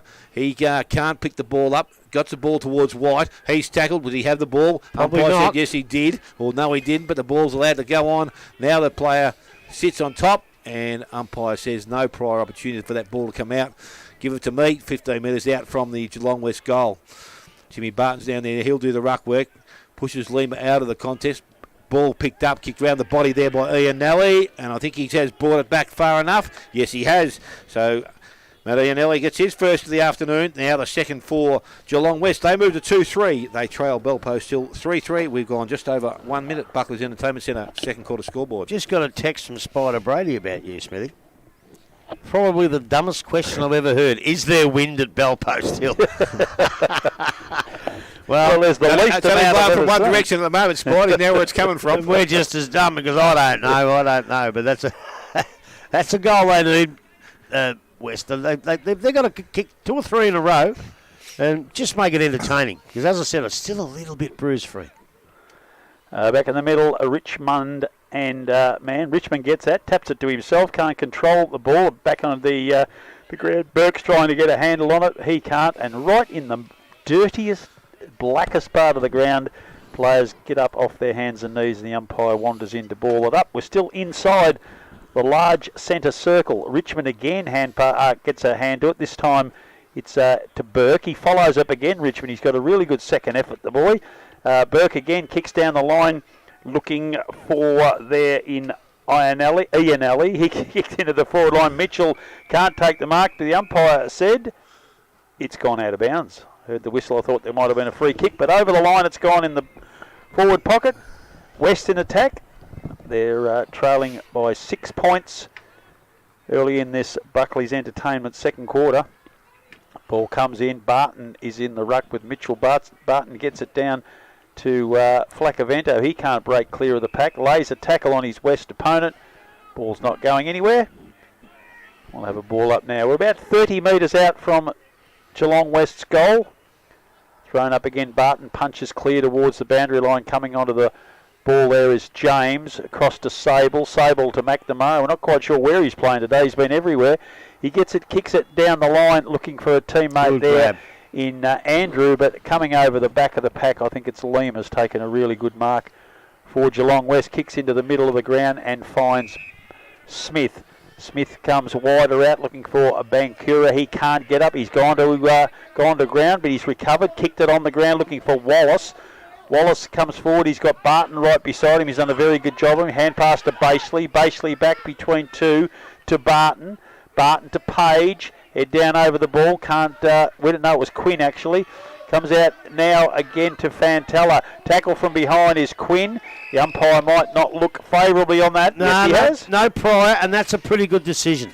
He really grabbed him straight away. Good, well done, Les. Snavelled him. So we'll have a ball up now. It's Man and Richmond. Neither player really gets it down. The ball comes out of the back of the pack cleverly for West, and picking it up, doing a really good job there was Hall. He kicks it down to centre half forward to Burke. Burke hand passes over the top there. Flacavento out to Bashley. He's tackled. Hand passes to Sable. Sable quickly across to Fantella, but it's taken off him and kicked forward by to Mitchell. Mitchell's got a quick kick forward. The umpire said that was downfield. And well, the ball's gone through for a score, so I think it has to come back. I don't think it's downfield. Would it be where it bounced, Grubby? No. Because it's scored, it's got to come back to where the kick came from. Okay, and then you've got to differentiate whether it was just high or was it late. Yep. So I reckon he's got it right, the umpire. I'll give that to her. Actually, they're going pretty well, these boys. So it's Mowat, or Mowat if you prefer, is going to take this shot for goal. He'll kick from about 30 metres out, just off directly in front. And if to say his side needs this would be an understatement, it'll draw them back level. At 5 minutes into the Buckley's Entertainment second quarter, there was a quadruple change on the bench there for Bellpost Hill. So it leaves the boot. It's very straight. The umpire likes it. The Geelong West players love it. They draw back level. It's 21 apiece here, 5.5 minutes into the Buckley's Entertainment second quarter. Yeah, well, I'll tell you what, they've come out in this second quarter and they're really playing good footy. I don't think Belpost still got to pass the centre forward line, actually. I just don't know what to say. It's got me beat. I don't know. They're making all these changes. It doesn't seem like a real game to me, even though it's very, very entertaining. It doesn't seem to have that oomph that you normally see on a Saturday. I don't know what you blokes think, but... Yeah, I sort of agree with that. There's something not quite right about it. So ball back with the umpire and it's thrown up this time over the top. Richmond gets the ball down, goes after it again, picks the ball up, delivers the ball back into their forward line. So another opportunity for them, but Timmy Barton went back and had eyes for the ball, took the mark on his chest and will transfer play back towards centre wing. Outside of the ground, which is good. So ball gets out the back. Yates comes over the top page. Got the handball to Andrews. Went further back to Baseley. Baseley, little short kick, looking up. Has Costello come up and took the mark. So Costello now goes back into the middle of the ground. Has a player by himself. Harmer needs to trap the ball. Couldn't do so. Tapped it further afield. Picked up there out there by who was it? Burke. He couldn't get a player with running past, and it's been held up now. Harmer just took that out of someone's hands then. Tapped back out of the contest, goes to James on the right boot, had it, lost it, was held in the tackle, so that was good work from Smith. Free kick will go to that player. So Smith, the recipient of the free kick. And he handballs backwards. Not too sure why he did that, but he's got a player in some space. The kick was poor because he went to Baseley. He couldn't take the mark. Ball comes out for Seekers on hands and foot. He gets up now, kicks out wide, goes back towards the boundary line. Leading the race for the ball out there is Burke. Will he keep it in? Yes, he does. Gets around the player coming at him. Stops and looks and goes back to the half-forward line. Bankura comes up, can't take the mark. Good work from behind there. Ball comes out into the hands of Baseley. Got the handball away.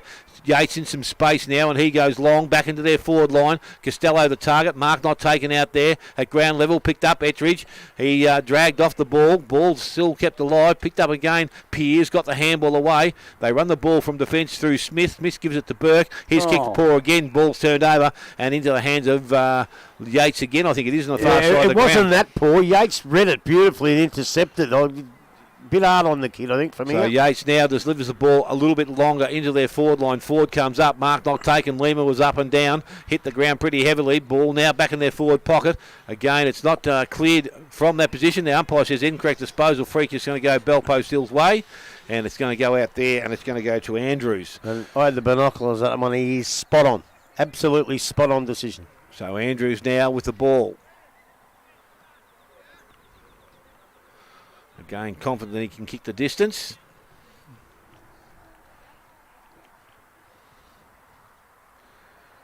Too sure why Mann's pushing all that way down there, but he's going to get to the goal square. Andrews loads up, goes towards goal, and that's not a bad kick, but it's just off line through for a minor score. So 3-4. They regain the lead by that solitary point. Geelong West on 3-3. 9 minutes gone. Buckley's Entertainment Centre, second quarter scoreboard. So Viney has the ball for Geelong West, quickly plays on, gets it to Burke, who's probably been the best player on the ground so far. He's been very, very, very busy. And passes across to Smith, back to Bankura. Says who? Oh, it said me. Bankura kicks down the line looking for Wallace, but that little bit of Zephyr breeze out here at Bellpost Hill is starting to pick up and took the ball over the boundary line. So what you're saying, Spider was right. Yes. So Tim Barton, who joined us in the box before his 200th game today, has been very good indeed. Kicks down the line, and that is a great mark by Josh Viney over the back of the pack to relieve the pressure for Geelong West. Not many options on the way out for him. He's got a short one, and that is Ian Alley in the pocket for Geelong West side.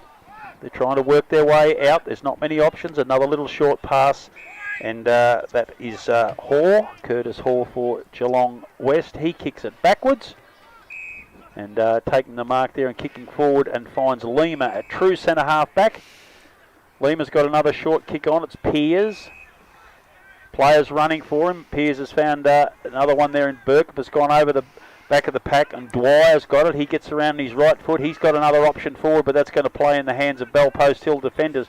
Coming out, making a bit of a difference is Mitchell. He's trying to win the ball. The umpire said he was held without it. Yeah, I'm not quite sure about that. I think when you're tapping it in front of him, you're actually in possession. But, hey, they haven't made many blues, so they're always allowed one. So it's not Mitchell, it's actually Justin White who's got it. He hand passes to Hahn. Hahn tries to break his tackle.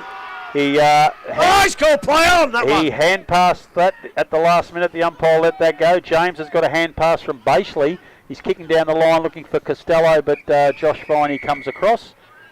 The umpire says, I thought it was a mark. Costello actually stood on the mark, but it's gone out of bounds. Couldn't hold it on the second and third juggle. And we're going to have a throw in.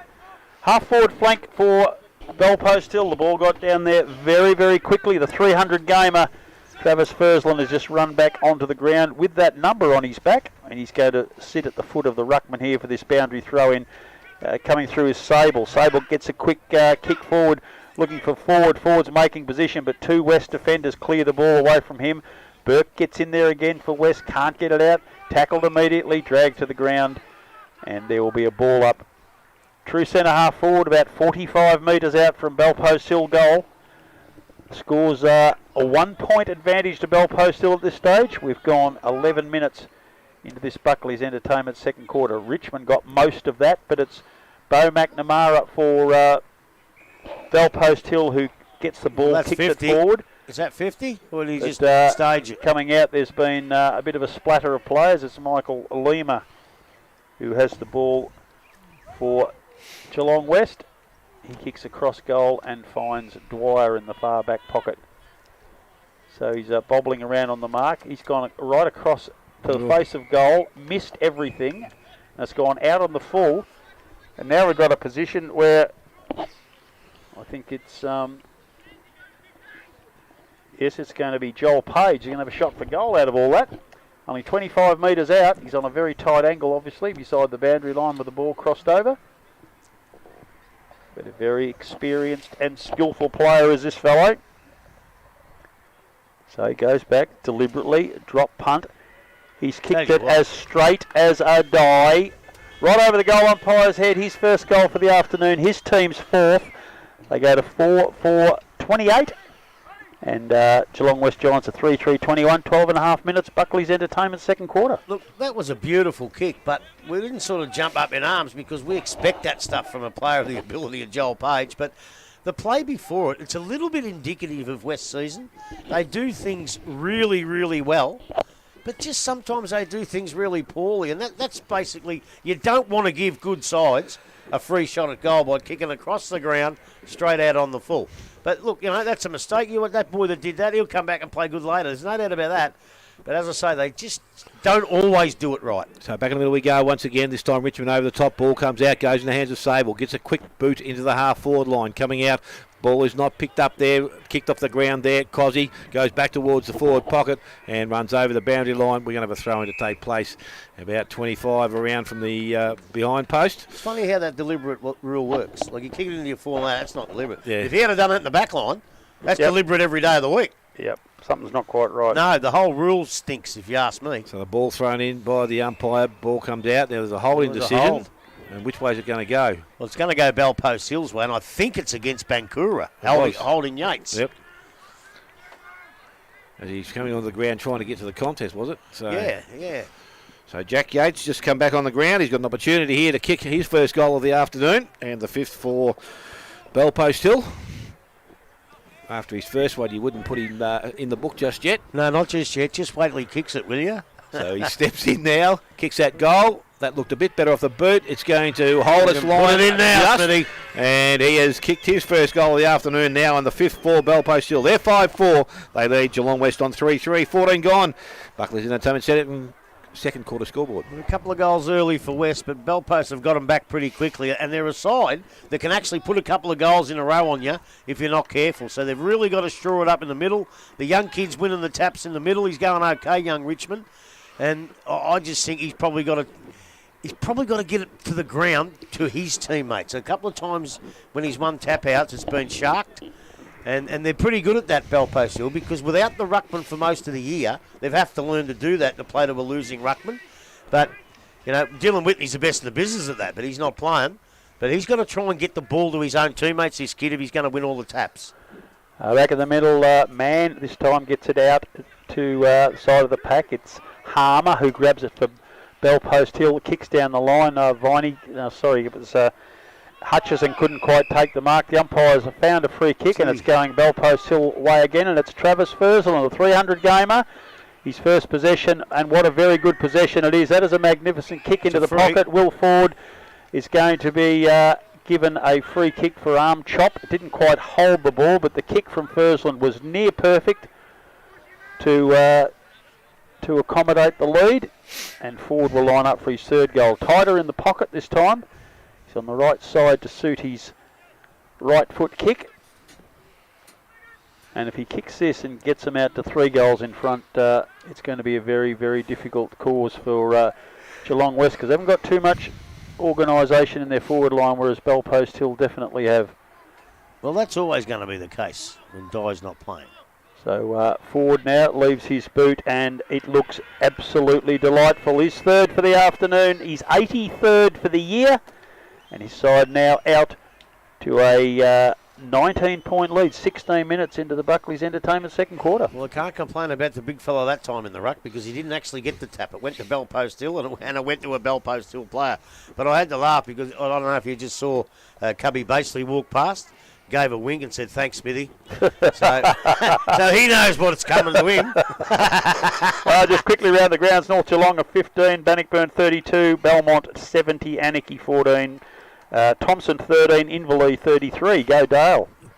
Ball from the middle of the ground is kicked back into the half-forward line for the Geelong West side, picked up there by Muir. He did get boot the ball, don't know how, but the marker was taken, but it shouldn't be paid because it only travelled about 5 metres. Ball goes back into the forward line. Barton made a contest, picked up at the front of the contest. West with an opportunity, a little push in the back, wasn't seen by the umpire. Picked up there, picked up by Muir once again, comes outside, player out by himself, my man Baseley. He picks the ball up, plenty of time on his hands here. Looks, options, goes on his left boot, delivers the ball around the boundary line, goes towards Andros, who's in front, went through his hands. Piers did nicely, got the ball now and looks back into the Geelong West forward line. Kicks straight up in the air. Vasika's there, and he will take the mark. So Vasika now steadies things down. The crowd goes wild in the pocket there. And it's going to be kicked backwards into the hands of Flacavento. Flacavento now transfers play to the far side. Staggart out in front by himself will take the mark. So Brendan Staggart looks at the options back inside. Timmy Barton in some space. They did that space nicely. Ball over the top. Went looking for and will find Harmer, running player. He goes to Sable. Sable kicks the ball into the forward line. Contest required. Well done, son. Good stung there's work there from Michael Lima. Takes the mark. He knew that was coming too, and he just stayed there and took the mark. Kept all eyes on the ball. And it was a good, strong play. Meters. Well, it's pretty hard to give 50 because he hit him as he took it. He wasn't late. So Lima now goes to the far side and of the ground. Marcus taken out there. I think that may be Smith. He plays on now. Looks at his options further afield. Presenting up. Mark not taken out there by Mitchell. Ball hits the ground. Hans there. He forces his way through the contest. Gets the 1-2 back again. Looks into the forward line. Loads up. He goes long back into the forward line. That was a good positional kick. And the mark has been taken there by Ian Alley. And he's going to go back and have a look at his second goal for the afternoon. I'm glad you said good positional kick, Smithy, because it floated like a pancake. I thought, what sort of a kick's that? But it went where he wanted it to go. It's good umpiring. That bloke put 2 hands in the middle of that bloke's back, but didn't push, just held his ground, and plenty would have got sucked into that. Yeah. So Ianelli from directly in front of goal steps up, kicks at goal, straight over the umpire's head. He's got his second of the afternoon, the fourth now for Geelong West. They're 4-3, and the Bell Post still on 6-4, 19 minutes gone. Buckley's Entertainment second quarter scoreboard. I'm not sure about his fitness, Alex Hahn, but he's an impact player. He's low to the ground. He's as strong as a Brahma bull. And when he comes through with purpose. And I reckon they really need him. As I say, I'm not quite sure how fit he is. But as I said, it wasn't a great kick to look at, but it went exactly where it had to go. And I got another question for you. Just out here, I know you're allowed to use your body, but there was a bump put on a Bell Post Hill player.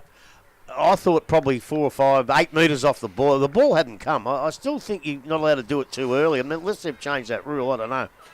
But I think they've lost the footy, have they? Where's the footy? There it comes. Werriby's kicked a couple of goals at the start of the second quarter there. 3-1-19, Winch still 8-3-51. And the other game, East Geelong 8-6-54. Corio 2-1-13. That's around the grounds. And all level in the Bellarine qualifying final. Drysdale and Barwon Heads all locked up. Back in the middle of the ground, coming through to get the tap out was Brown. He gets across to Bankura. The ball's and now out to the half forward flank there by Gans. But Tim Barton, who has been sensational so far today, hand passes to Baseley. Baseley kicks back into the middle of the ground. McNamara is all by himself. Looks like he's playing on the wing today. He's got the staggers, does a very good job to try and keep over the ball, but it's Geelong West going to come out with it there. Tackled hard as Piers there. Comes out, throws the ball forward. Yates is the recipient of that for Bell Post Hill. Kicks it back into play. The umpires found a free kick and it's going to Geelong West. And their full back, I reckon it's O'Callaghan. He kicks it out to the half-back flank, and coming out to take the mark is Gans for them. Little chip kick from him over the top of the pack. Costello was a man on the mark, and he's ran forward and taken the mark himself. Gets it into Jones. Mann comes out very strongly for Bell Post Hill. Yeah, Sable trying to get hold of the ball. West coming through. That will be a free kick for in the back, without much doubt. That's play on advantage now. Kicked in the middle of the ground by number 17, it's Taylor. He's got it across to Mitchell. Kicks forward. That is a poor kick, and coming out in front of Ionelli is Quinn. Quinn kicks across ground to Baseley. Another short kick from Baseley finds James. Hand passes out wide to Barton. Barton kicks down the line, and Andrew has marked the ball right in front of our commentary box here at Bell Post Hill, with the home side lead by 13 points. Andrews kicked delightfully and found Joel Page just on centre wing. They're mounting another attack. Another little kick out wide looking for Costello. Punched away from him by Viney. Can't control the ball. Taken over the boundary line. It will be a boundary throw in. 40 plays 27. And we are 22 minutes into the Buckley's Entertainment second quarter. Grubby's just starting to lick his lips. It's nearly half-time lunch, and he'd be very peckish now, I reckon. No, because of those stupid hashtag blokes with no breakfast, I had lunch when I got here, so I'm not that hungry. Punch clear, going through Bell Post Hill. The Seeker's got hold of it. He's been tackled, not going anywhere. Tim Barton has run down from centre half back. It looks like he's going to take this ruck contest. First time we've seen him in a contest through the day. It's tapped over the back of the pack towards Harmer. He's tackled immediately. He's not going anywhere, but he gets away from the tackle. Hand passes it out to Page. Page kicks forward in the direction of Kerins. Coming out quickly was Fursland. Hand passes across to Page, but beats him over the boundary line. Page is everywhere. Page is everywhere. He kicked it, he ran forward, and he got it again. Oh, yeah? Did he kick it? I thought it was Yates. So the ball has been thrown in. Barton is now having a little session in the ruck. Jones is trying to get the ball out in front of him. West fumble him out of the way. Quick chain of hand passes to Piers. Piers kicks down the line. Goes past White, he can't get it. Man comes through again. Hand passes to Baseley. Baseley to James. James to Fantella. He hand passes further down the line, looking for Jones. He gets it across to Yates. Yates kicks forward, coming out to take a relieving mark. On his chest is McLeamer. He must be playing the gun from Geelong West. It's Dwyer now, centre half back. He's been very active again today. His pass misses a teammate, forces a quick kick forward. McNamara and Wallace are waiting. McNamara used his body beautifully. And Baseley is the recipient of that skillful bit of body work by McNamara. He turned an illegal block into a legal one. Very much so. Costello kicks down, but unusually, his kick hasn't found a target. It's been intercepted by Viney, who kicks across the ground towards Taylor. Taylor can't get a handle on the ball. He's going to be in trouble. Oh. The umpire said he clipped him on the head on the way past with that little bump. And Taylor will take the free kick, and he kicks it across. Hutchison marks for West. He down the line, and Smith's found room on the half-back flank. He kicks down looking for Mitchell, but all of their forwards have had to work very hard today. Mitchell's picked up his own crumb. Hand passes it back inboard to Piers. Piers back to Mitchell. Mitchell kicks into the middle of the ground, coming out attempting to take the mark. Gans picks up a crumb, gets it back to Hutchison. Hutchison to Piers, and Piers finds an outlet finally going down forward, and that is Edwards. So Edwards for Geelong West now runs around, kicks it into the centre of the ground, looking for a teammate. Punched away from him by Barton. That's a hand pass that's very wild and loose. It comes to Barton. He quickly throws the ball onto his boot. Ford is going to be one of the first ones there, but coming out in front of him to get the ball for Geelong West is Viney. Kicks back into the middle around. A dangerous kick to Lima. He's had 2 or 3 goes at it. The umpire finally pays it a mark. And he kicks wide and finds Dwyer, and I reckon a couple of Bell Post Hill hands are in there as well, Grubby. Yeah, I think Barton might have got the second touch on it, but that's all right. So Dwyer now short kick, and it's back to Lima. Lima's kicking right across the ground where Piers has made space on the far side. He's going to have a teammate running forward there. I think it's Hutchison again, who's had a very busy few minutes. He kicks back into the middle of the ground, and he's found Smith. Smith miskicks that on the way to Piers, but he's going to have time to pick up the bouncing ball, get settled, and look for the next option, and that's a neat little pass that hasn't been too neat because it's landed with Bell Post Hill. Page has picked up a crumb, and he kicks into the forward line looking for Ettridge, and that is a very, very strong mark. And he'll go back for his first kick for the day. No, he's decided to hand pass to the running Matt James. James has kicked out wide looking for a teammate there, and he's found him, and that's Zane Jones. Half forward flank. He's probably on the edge of his kicking ability. He'll kick from about 48, looking for another option, and making room forward is Andrew. Not quite as busy this quarter as he was in the first. But that's what you want to see from Matt James. Every now and again, go that pass and bring other players into the game rather than kick it long. I know he was forced a little bit that time, but he puts that into his game, he becomes dangerous again. So Andrew is tighter than 45 degrees. He's in the pocket. He'll certainly kick the distance. They've been quite accurate today. The Panthers have kicked 6-4. This one leaves the boot, and it leaves it, just faded late for a 1 behind only. So 6-5, Bell Post Hill, they're 41. Geelong West Giants are 4-3, 27. 27 and a half minutes into the Buckley's Entertainment second quarter.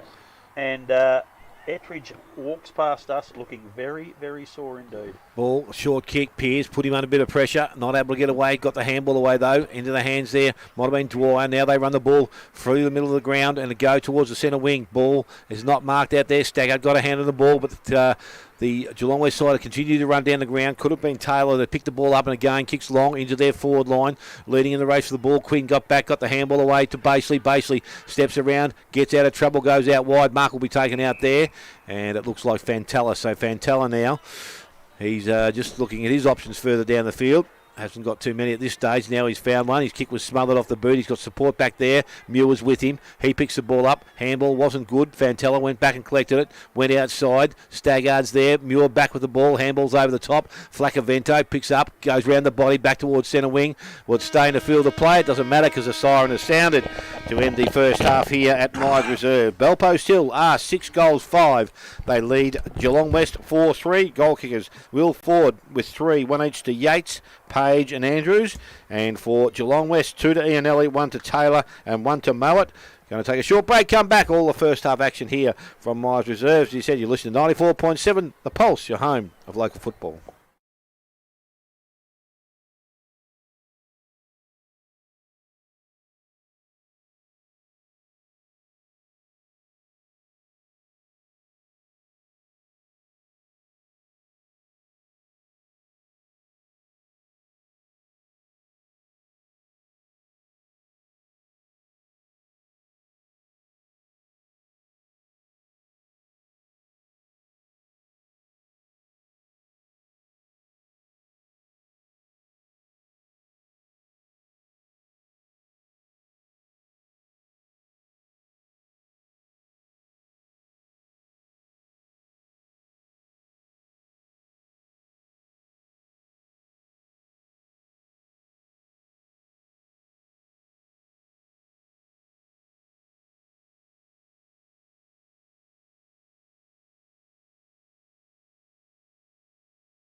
Grandy's Sports and Cycles.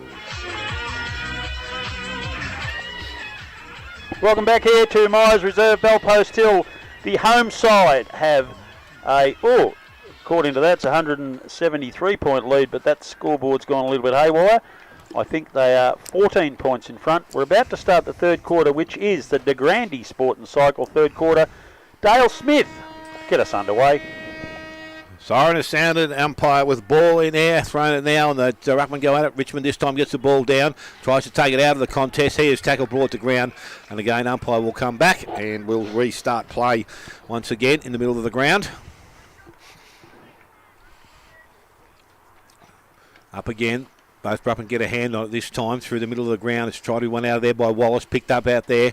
Handball was good. Ends up in the hands of Yates on the outside. Kicks the ball into the half-forward line. Kerins leads in the race for the ball. With him is Dwyer. They take it towards the boundary line. Dwyer over the top takes possession of the ball.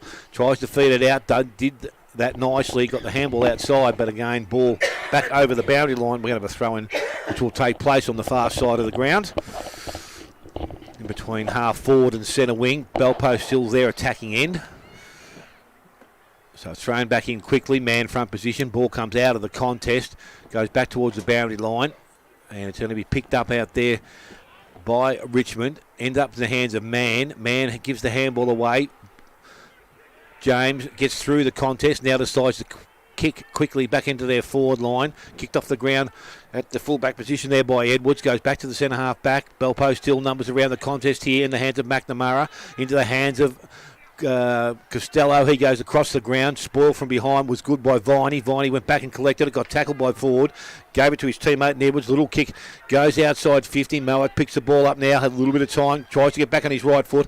Did so, looked up, went towards Smith. Both players left it, runs through towards James, taking in a tackle, handballs outside the Baseley, tries to fend off, got the handball away to Flacavento. Flacavento, right boot round the body, brings the ball back towards the forward line.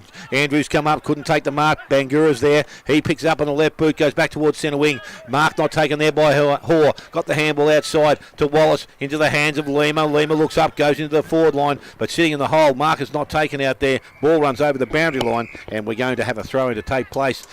Geelong West coach's box, and it's going to be deep in attack for the Geelong West side. Timmy Barton's been on for 2 minutes. It's coming from the ground, so I'm not too sure whether the matchup wasn't right there, but I'm sure you would have left Timmy Barton on the ground.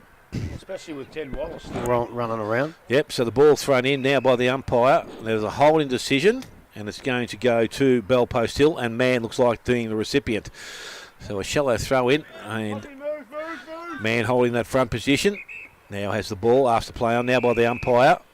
50 metres. I heard a whistle, but he obviously hadn't called play on at that stage, so it's going to be a 50-metre penalty. So Man now back towards centre wing.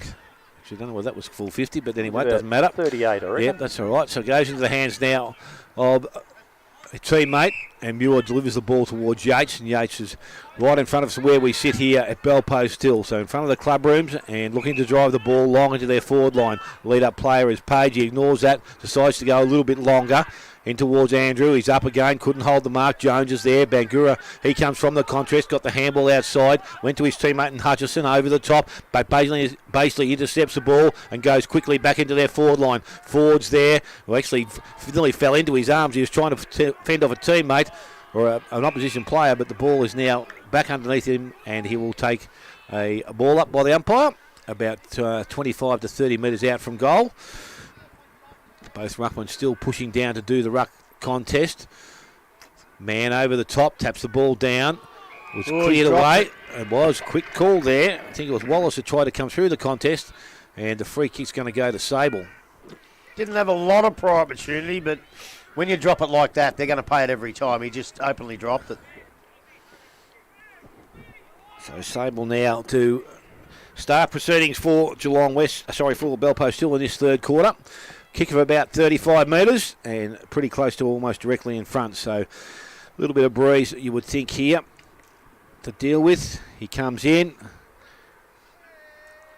Kicks that goal. Was low. Well, it was very low, but it's got what he needed to do. He has got his first goal of the afternoon. And that will be the 7th now for Bellpost Hill. They are 7-5. They lead Geelong West on 4-3. Almost 5 minutes gone.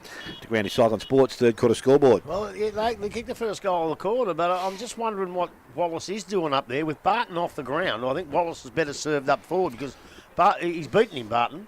But when he's not there, that gives Wallace a chance to kick a couple of goals, I reckon. But I'll tell you what, lovely afternoon too. I've got to recommend Bellpost Hill. I didn't eat too much because I might even call into Spider's Pergola of pleasure and see if he's got any roast pork left. He does that very, very nicely. Oh, my goodness.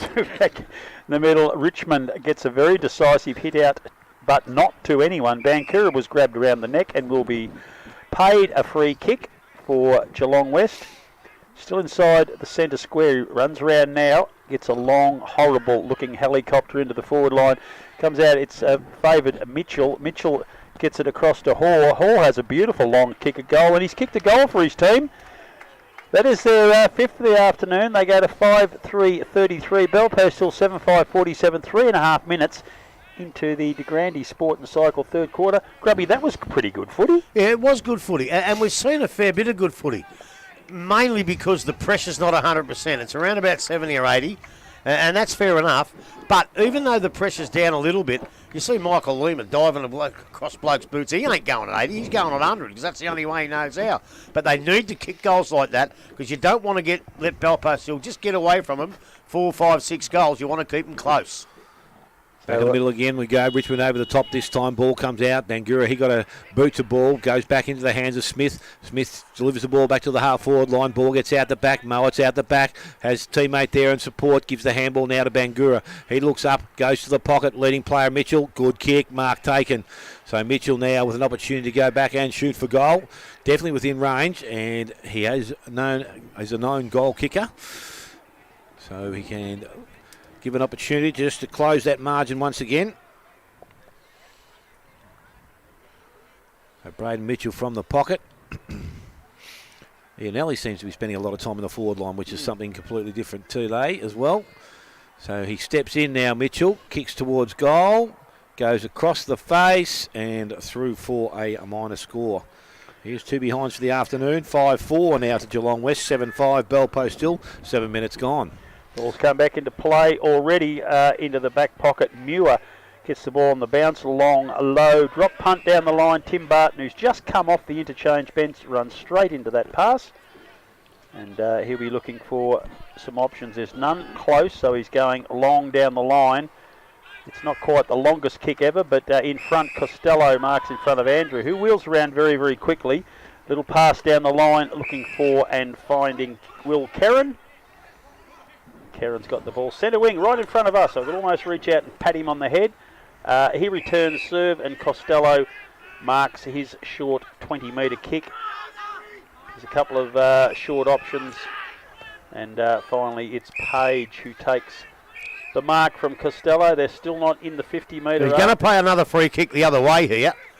I don't know what he's doing, this bloke, but he's run in and said, oh no, someone else is holding him, and it's going the other way. It's going to West. He's come in from 40 metres away, and I tell you what, no, I'll say nothing. So there's a short pass into Smith. That's a terrible hand pass, but Pearce is good enough to get around. He hand passes back to Smith. Smith through to Wallace. Wallace hand passes to himself. Bellpost Hill put on a lot of pressure there without seeming to put on a lot of pressure. And that is the epitome of the team. They just cannot help themselves. They make life tough for their opposition, and that's why they remain in games and win so many games. They are relentless, even on a day like this. Barton's now in the ruck. He'll be up against Richmond. Vast experience difference. Barton taps it beautifully into the run of his captain. But Jack Yates, but the ball has gone out over the boundary line. Again, directly in front of us. The the boundary umpire throwing it in. Barton in front position again. Taps it down to Sable. Sable across to Harmer. A lovely drop punt from Harmer, but it's gone straight down the throat of O'Callaghan. No, it's Lima. And Lima kicks out wide to Pearce, who's been very busy. A long, wide hand pass to Dwyer. Dwyer's short kick has missed the target. He's looking for Taylor. Taylor's good enough to get it on the bounce. Hand passes it back to Dwyer. He's had to kick it off the ground to retain possession, but Baseley was in the way. He's found Will Kerrin with a handball, and the ball is punched away by Flacavento over the boundary line. We'll have a throw in right on centre wing, far side of the ground. It got over there in a hell of a hurry. Now we can't see too much about what's going on, Dale. You want to have a crack, or is it a bit far away for you? Yeah, no, it's all right, mate. We can definitely have a try. It won't be much better, but we'll have a look. So Okay, well, Barton's going to go in the ruck against, well, Wallace was there, but he's nicked off, so it's Richmond, boys. So the ball thrown back in, Barton front position, comes to the front of the position. Oh, there was a player pushed off the top of the ball. That may have been Harmer, it was. So he's going to win possession for Bell Post Hill on centre wing, far side of the ground, looking to drive them into their forward half. It'll just kick short to Fantella, so they're still in the defensive side of their half of the ground, and Fantella now, he goes back inside, Baseley in some space. They play this ground very well. They come across the ground this time to Jones. Runner outside, Staggard. Doesn't use him this time, but now he's waiting for him. The option back inside was short. Towards Wallace was like that kick in the last couple of minutes at Inverleigh a couple of weeks ago. Just hung in the air and was spoiled. Ball goes outside. So Hahn, he leads in the race for the ball. In some space by himself. Pressure from Harmer. He can't take or didn't make the tackle. Kicks into the forward line. Again, umpire lets things roll. Ball comes out the back into the hands of Ianelli. Ianelli goes back towards goal, and he is a good finisher. That is a magnificent and kick. he has got his third goal of the afternoon. A 6 now for Geelong West. They are 6-4. They trail Bell Post Hill on 7-5, and we have gone 11 minutes. It's Granny Cycling Sports third quarter. Yeah, look, I'll tell you what, as I say, the pressure's not on, but the footy's really entertaining, and West is just picking their time to go in, and Ian Ellie up forward. We've seen him on the ball a lot of times, but Ian Ellie up forward's been very, very good because he's a good kick for goal, and 12 shots to 10. It's pretty close all round.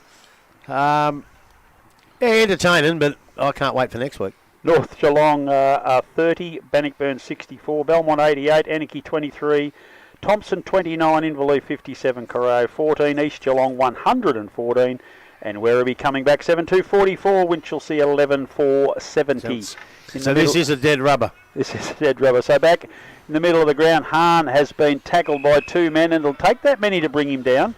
He is a strong little man. Well, Kerrins couldn't tackle him over there. He was just too strong. Just walked through that. So it's Barton and Richmond. Barton gets two goes at it.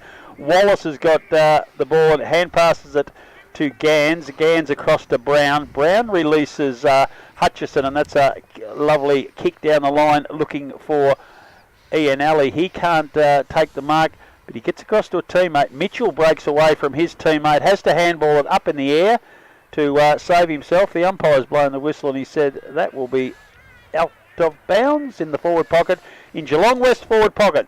They've got this match back close. It's 47 plays 40 now, and they've got the ball about 20 or 25 metres around from the behind post in their forward line. Barton again very cleverly down to Sable. Sable kicks across the ground. Danger.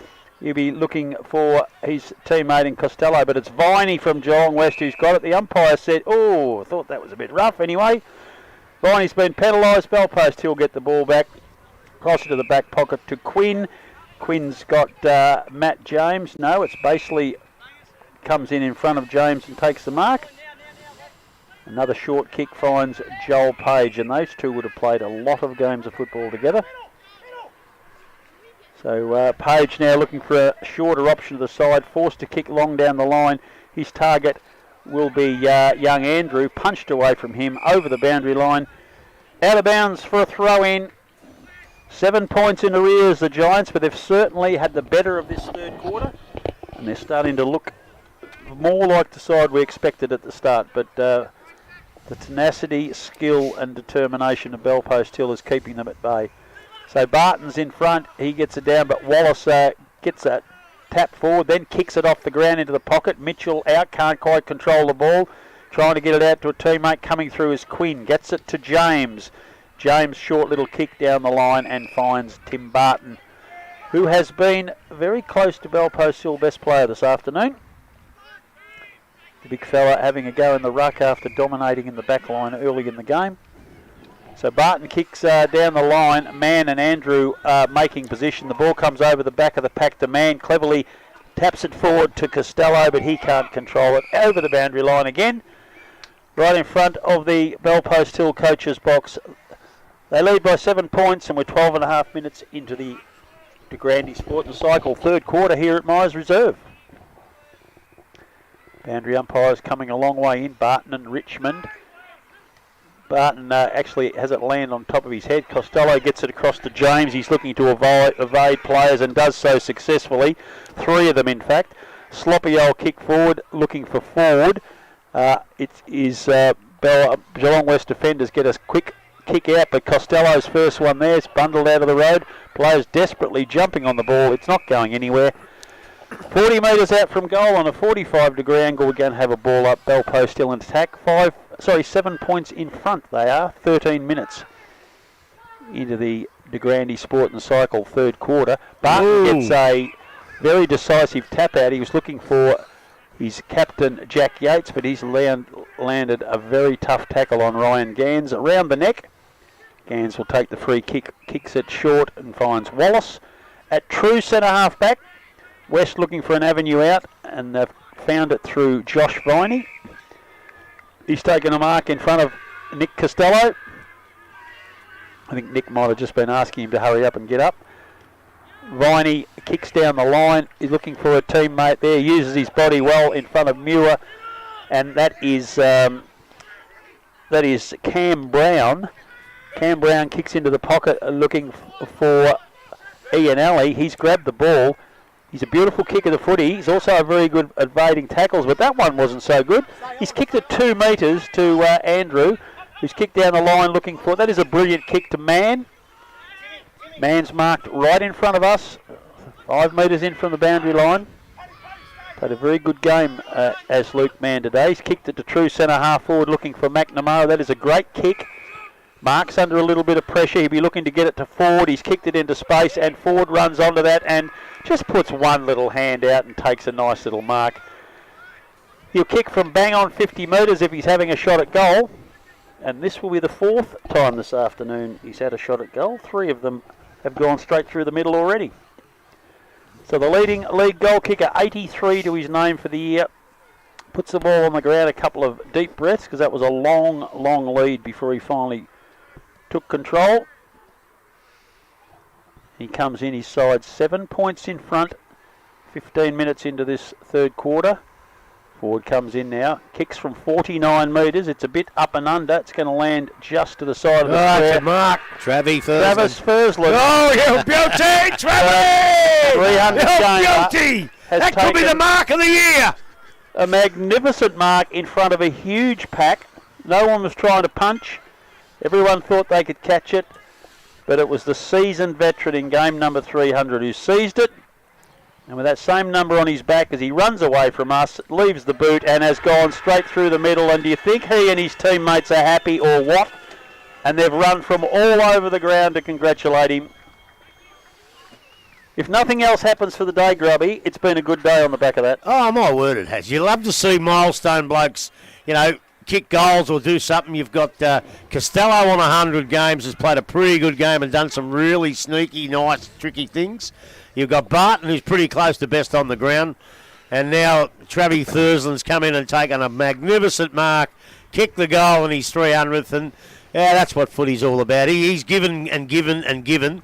And now Bellpost will have given back to him today, and he's rewarded them beautifully. So back to the umpire in the middle of the ground. Barton doing the ruck work now. Gets the tap out. Went after it himself. He had a player coming off the wing. That was Fantella. He picks the ball up. Got a handball out. Goes to Barton. Oh, he might have been taken a little high. Umpire said no. So. No, he might have been right there. He actually got down. Well, Alex Hunt doesn't have to get too low because he's not far off the ground himself. Yeah. No, good umpiring. So now thrown up again by the umpire, just clearing his path from behind. Again, Barton doing the ruck work over the top. Ball is tapped out, goes towards James. Player coming up from behind the ground. Now it's picked up by Baseley. He again takes the ball to ground, and again umpire will come in. Another possession for him. And a ball up to take place this time. Geelong West attacking end. Still just off the edge of the cricket pitch. Ruck work comes down, picked up there. James is tackled by Bangura straight away. And again, umpire to repeat what he has just done. So the ball up quickly. Hoare doing the ruck work. Tap down to Bangura, and it's going to happen again because he's not going to come out of there either. Yates a strong tackle. Needs someone to get up there and belt the ball about 20 metres, I think, just to get things rolling. So this time, Yates over the top. Hoare brings the ball down. Harmer's over the top. We're going for 4 in a row here. I reckon it's going to be pretty close. It's not going to come out. There's no free kick. Hahn dives on the ball, needs to get it out now. Vasika's there. He's over the top, and it's going to come straight back to the umpire. We're going to have it happen once again. We're still not too far from the edge of the cricket pitch here. Not even the slightest touch on the shoulder, any of you blokes. It's almost about time to get this cleared out. Umpire up and again. Hoare over the top. Goes to Barton. Head over the ball. Player taken without it. Palmer tries to run out of the contest. And there it is, holding the ball. Yep, don't know whether that was right either, but anyway, he tried to run himself out, and Bangura, he has got the free kick. He looks up, goes quickly into the forward line, out towards Mitchell. Protected the space nicely there. Has a good mark and can go back and shoot for goal. Well, he's kicked 2 points, Mitchell, and his job is to kick goals, so he's got to kick this one. Or if he doesn't, make sure he kicks a few next week. Yeah, maybe he's keeping his powder dry, Grubby. Yeah, but you don't like seeing blokes who are beautiful footballers and beautiful kick for goals, kicking 3 and 4 points. You need him to get a goal. Just for his own confidence, get a goal. So Mitchell coming in, will kick from about 35, and that's not even starting in the right spot. That's going to miss by a long way. Another minor for him and for Geelong West. They are 6-5. They trail Bellpost Hill 8-5, 21 gone. The Granny Cycling Sports third quarter scoreboard. While they retrieve the ball, it's very timely that we can give a round of applause to Travis Fursell, who's just dropped one straight through the middle. Mark of the year and goal of the year. As he walks past us on his way to the bench for a well-earned rest. So waiting for the ball to come back in for Bellpost Hill. Another neat little pass. Timmy Barton has made basically been good. Position. Kick down the line. He's kicked to a nest of Bellpost Hill players. Andrew can't hold the mark, but he's clever enough to get it back to his captain, Yates. Yates kicks down the line, looking for Kerrin, but it comes over the back to a man who equally as tiny as Dwyer, and he kicks the ball forward to Brown. Brown kicks across the ground and taking a mark on the far side of the ground there for Geelong West is Gaffney. He kicks it down the line. It's Turner who has the ball now, evades a tackler, gets around another one, kicks long down the line and finds a teammate there in Mowat. He's on the half line, gets it back to Gaffney. A neat little pass from Gaffney, and he is hit Ian Ellie right on the chest. He's going to kick from about 46 or 7 metres out, 45-degree angle, far side of the ground. Kicking to the Bacchus Marsh end here at Myers Reserve. So Bacchus Marsh in. He comes in, and that is a magnificent kick. The umpire did not even move. Straight over his head, a very important goal for the Giants. Keeps them in pace. They are 7-5, 47, only 1 goal behind Bellpost Hill, 8-5, 53, 20 and a half minutes into the Grandy Sport and Cycle third quarter. Well, that's exactly what they've got to do. I think Bellpost Hill are probably playing just that little bit better, but all of a sudden they put a couple of goals on the board. There's only a goal in it. You know, who knows? Some of these blokes, they might get a bit fair income in them and go, we do want to win and go in that much harder. But look, entertaining game. And as I say, it's good for us if we can keep kicking these goals and keep it close. Ball back in the middle of the ground again. Ball not coming out too quick. It has been picked up now and cleared away out there by Brown. Goes quickly back into their forward line. Staggo picked the ball up. Handballs outside. Flaccavento got in and out of trouble. Did that nicely. Short kick to Staggo. Over his head. He's going to have a chance to go. Game. Brave effort from both players there. And umpire has paid the free kick. Well, now is at advantage. So he has paid the advantage. Ends up in the hands of Costello. Goes out wide. Lead up player is a player in Andrews, and he takes the mark. Started really nicely. Had his hands on the ball, but just hasn't been able to hang on to the ball. But that's a nice kick along the boundary line, has Page. So Page now looking at options back in the middle if he wants him. Not listening to me, but he decides to go down the line. Kicks towards Yates in front. Costello is the only one that had kept his eyes on the ball there, I think. Costello goes quickly to the pocket, out the back, over the back, forward, takes the mark. Good mark. And he will go back and try and kick his fourth of the afternoon. He seems to have done it a couple of times from this side of the ground, but a little bit closer to the boundary line than normal. He's still got to do the same thing, hold it up and bring it just back a touch, and he seems to know how to do that on this ground already, Only his first year here. So forward to kick from about 40 metres out. Right forward pocket. And to take the lead back to 2 goals if he is accurate. Kicks that goal. He's left it left, I would think, and it's not going to come back anywhere near far enough. Actually, it's out of bounds on the full, so the umpire will give the ball across to Hutchison, and he can restart things for Geelong West. He's got a player in hand short, but he decides to go across the goal. That will be okay. Lima in a little bit of space. Plays on now. He goes short to the pocket. Mark is again taken out there, so they run the ball along the boundary line. Now they bring it back in. Kick had to be good and was to Viney. Viney takes it back outside. Intercepted. McNamara read that nicely. Got their hands on it and pushed the ball back over the boundary line. So the ball just outside forward 50. It's got a little bit cooler here at the moment. Yeah, it has. Notice the difference. Sun has gone. Umpire with the ball once again about to restart play. Brown now looks like he's going to do some ruck work for Geelong West side. Barton, the front position. Ball comes down. Umpires allow things to go. Picked up by Smith. The ball didn't travel too far. Runs back towards the boundary line and over. And the umpire will again throw the ball back in. I've worked your commentary out over all these years, Smitty. Umpire allows to let it go means you think that was a free kick. Don't you? Not really. Ball thrown back in by the umpire. Barton takes the ball out of the contest, turns and kicks it into the half-forward line. Page comes out. He picks the ball up, gives it to Staggart. His ball was intercepted. Geelong West with some numbers around the contest. Hall was one of those players, someone that's got his head over the ball, working pretty hard. I can't see who it is. We'll tell you shortly as he gets to the ground or off the ground. It might have been Staggart once again, it was. He was the last player up, so ball thrown back in. Barton, a nice tap back towards their goals. Page runs onto it. Got the handball back. Kick round the corner from Yates, goes back to the goal square. Mark not paid or taken in the goal square, but Costello read that nicely. Picks up, kicks at goal, and we are waiting for the all clear. Well, they reckon it's a goal, bell post, but I'm not sure the goal umpire thinks it was. All clear. Yes, he does. So Nick Costello has got his first goal of the afternoon, and the ninth now for Belpost Hill. They are 9-5. They open up a 12-point margin. Geelong West 7-5, and we have gone 27 minutes to Granny Cycle Sports third quarter scoreboard. Pressure or no pressure, you cannot leave Nick Costello there. He only he's right on him, actually. He didn't really leave him, but you've got to be right on him because he can kick goals like that. And that was good umpiring.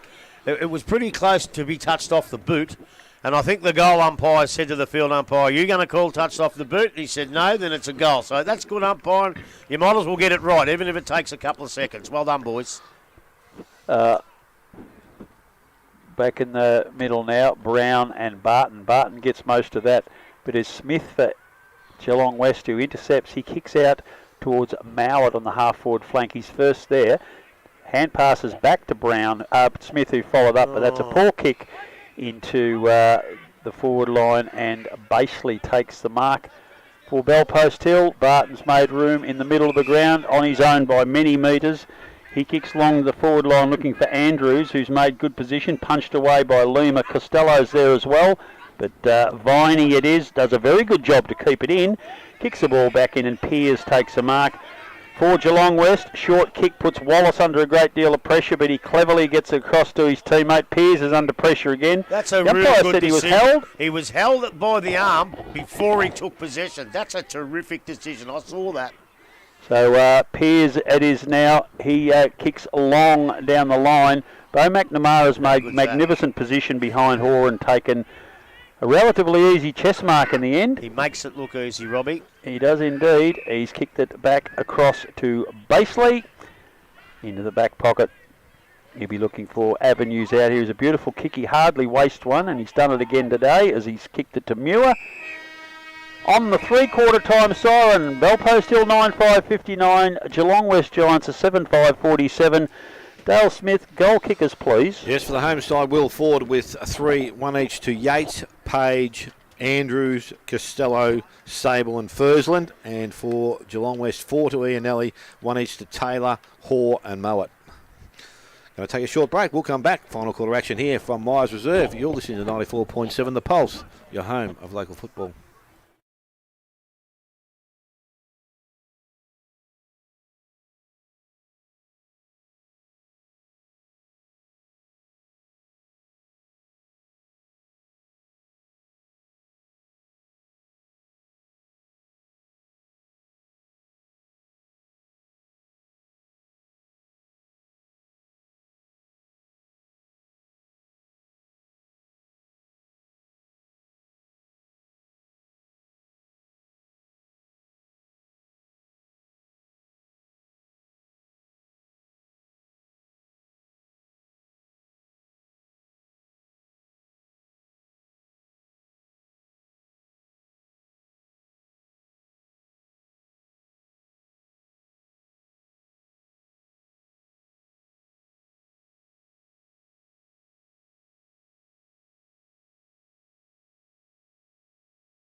The last quarter, brought to you by Morris Finance. Yeah, we're coming into the last quarter here at Myers Reserve. The home side leading 9-5-59, Geelong West to 7-5-47. Definitely in this game, but we're all watching, wondering, well, what will a win mean? I think it'll mean more to Bellpost Hill because they're three milestone players who have all done a pretty good job. Costello has played 100 games and been very good. Barton is very close to their best player with 200 games, and Travis Fursland, being at the stage of his football career, was never likely to get best on ground model, but he did take a magnificent pack mark and kick an important goal for his side. Grubby, that is just a great little story so far. Are we swapping jobs, are we? Or No, I was just taking my job, yeah. I know. Sorry, son. Look, I'm enjoying this. I'm enjoying this because I know that it's going to be so much different and so much harder and so much tougher next week, because it's never say die next week. The next week's loser can get the cricket gear out and go to cricket training because they're gone. But today, look, it's entertaining. There's been a hell of a lot of good players. There's been players probably dropping in and dropping out. I like James's quarter for the simple fact that when he had to kick it long that time, he did, because he had no leads. And if he varies it, he becomes a real danger, Matty James. Don't worry about that, because everyone's expecting him to kick it long. I thought Baseley was good again, and I'll tell you what, well, he won't be going anywhere. You're right with Barton. His 300th game. He's played a fantastic game. Travis Fursland played all right too. I love that mark on that goal. It was just what you want. Braden Mitchell, look, he's getting the footy, Braden, but he just needs to kick some goals for his confidence. Liam has been fantastic. I love the name he marks he's taking. He's the bloke that's not laying, that he's going flat out, flat stick, knows no different. Callaghan was all right that quarter, and Viney, but look, you can't really get a gauge watching this on what happens next week. Aside from the fact that they're probably just not going 100%. You've also got Dylan Whitney to come back into Bellpost Hill, and maybe a couple of others. You've got Blake Dye, Jai Bohm. So the sides next week will be a few different matchups. I don't think you'll see Bo McNamara running up the forward line and running off the wing next week. He'll go back. But I tell you what, if you had another one down there to put in Bo McNamara's place, I reckon you'd do it, because I reckon he's been fantastic, McNamara. He's done some great work. Yeah. Good job. Just quickly around the grounds, North Geelong 31, Bannockburn 71, Belmont 125, Anarchy 37. And here we've got Bellpost Hill 53, West 47. Thompson 29, Inverleigh 57. Either the system's blocked or that's a very tight game. Corio 21, East Geelong out now to 123. And Werribee and Winchelsea, the home side 58. Winchelsea 15-5-95. So that the Bellarine Blues final being played down at Port Arlington? Yes, it is. Have a look at the black sky at the back there. Yes, it'll be wet over there. And is that where Port Arlington is, isn't it? Yeah, at the top there, mate. When I last looked, Bowen Heads had got a little bit of a break on Drysdale, and we'll quickly go back there now. Well, we'll have a bit of a break here once old Tony Dozen gets off the ground. He's walking like an old man. Drysdale coming back there, 12-9-81. Bowen Heads 14-4-88. So a 7-point lead to the underdogs at this stage. And I know South Barwon are in front of your old Mobdale by about 4 goals in the GFL. Every other game seems to be going as planned. But they're all dead rubbers, aren't they? Yeah. Their final 5 set. Yep. Yeah. So we've got a dark, there's a little bit of sun peeping through now, but it's very dark away, and I'm feeling there might be a little bit more coming in behind us. So that rain there, you blokes know the area, is that gone past us, or we're not going to get that, are we? We won't get that. No. Won't get that. Because if we get that, with these new shoes, I'm going home. Siren sounds, final quarter action here. And finals awaits both these sides next week. Ball thrown up, as I said. This time Barton gets it down, but it's Harnett gets the handball out, goes to the hands of Richmond. Richmond again feeds the ball backward, but they push the ball forward. White's in front, can't take the mark, goes back after it, couldn't collect it. Ends up now in the hands of Hoare, tries to get around McNamara, couldn't do so, but got the handball out. Picked up there, Ianelli, little quick kick, goes out wide. Mitchell leads in the race for the ball, kicks it off the ground, goes after it. Got the nice handball up to Taylor. Taylor's got a player in Bangura running pass. He delivers the ball back towards the goal square. Mark is not taken. McNamara's back there. Ball hits the ground, picked up. Handball comes out the back. They move the ball nicely into the hands of Muir. He looks up, goes sideways. Had to be a good kick. Kick wasn't great. It may have worked out because Mowat's picked the ball up, got the handball back inside, only as far as Barton. He picks it up, tries to go after it again, got the handball back to Jones. Jones boot the ball back into the middle of the ground, standing under. Costello made a contest, did nicely. What? Oh, didn't think there was much in He's that. had his eyes on the ball, trying to take a mark. Running with the flight of the ball. Bad decision, Leslie boy. Ball from Wallace comes outside to Viney. Viney now plays on. He goes back into the forward line. Mitchell on a nice lead out in front. He takes the mark and he will go back. Again, just too far out, I would think, to kick a goal from this point. Loads up, goes back towards the top of the square. Going back, Muir. There's a holding decision, and it's going to go to Ianelli again by the looks of it. So Ianelli will go back and try and kick his 5th goal of the afternoon. Been very productive up forward. Has spent most of the day up there today. I don't think that will happen next week, but who knows? After today's effort, he might be that foil for Blake Dye. So Ianelli from directly in front comes in, kicks a goal, and he has got his 5th for the afternoon. And the 8th now for the Geelong West side. They are 8-5. They trail Bellpost Hill 9-5 and 2 minutes gone to Grandy Cycling Sports final quarter action. I couldn't quite see that free kick, but I tell you what, there was a few Bellpost Hill players that were very, very angry about it. And normally they just put their head down and keep going. But what do you do with like Ianelli? Do you reckon they're resting Ianelli, sitting him up there? Maybe. And because he's a good kick, it's working for him. It is. Because he's kicked 5, but I reckon he might have kicked 5 straight. Yes. Well, there you go. That's sort of. It goes both ways for him, doesn't it? It's a pretty good move by Mitch White. He's a pretty good coach. Good foil next week, as you said, sitting beside Dye. Wallace for Geelong West picks up Richmond's tap out, and that is a very strong mark by Muir. He's a good old-fashioned season-hardened defender. He kicks down the line. Not such a great kick. He finds Lima, who's going hell for leather again. Gets that through. Costello's working his magic underneath the pack. That's probably a push in the back. And that's exactly what the umpire thought. And Josh Viney will take the free kick for Geelong West. Centre wing right in front of the commentary post here. And Viney now, long drop punt. He's looking for a teammate there. Coming out in front is Andrews. He can't take the mark. The umpire said he copped high. That's what I thought. Took him a long time to pay it. But Andrews will take the free kick in the back pocket, or half-back flank more so. Was that Thunder? Thunder's coming, Page. You get changed, son. Kick down the line. Barton used his body to clear the pack, but it's gone over the back, and it will be out of bounds for a boundary throw in at the interchange gates. Here on the centre wing at Myers Reserve, where the home side lead by nothing at the moment. Scoreboard has cleared itself, but One Dale goal, Smith's mate, one scoreboard goal. says it's a 6-point lead to Bellpost Hill. 100 points in front, Belmont. Throw in, it's Hahn Thanks, mate. No gets kidding. the ball, kicks down the line. And We might have the it's game gone. stopped for Thunder and Lightning. No, I don't think there's anything. All the stuff's away to us. There's nothing behind us. We'll get through without a blemish. Don't panic about that. Scoreboard's gone again. Yeah, and well, that means we're going to get rain. So that means whoever's in front wins.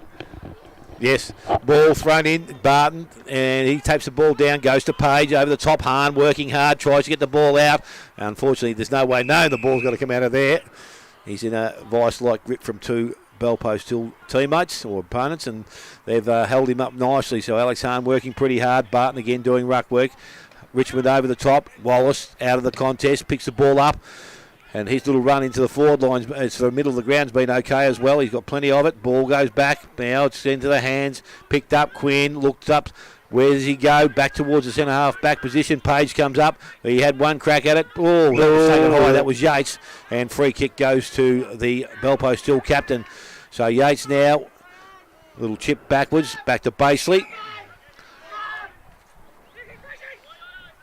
Baseley along the boundary line. Muir takes a mark just inside the field of play. Giants in front of the Bulldogs.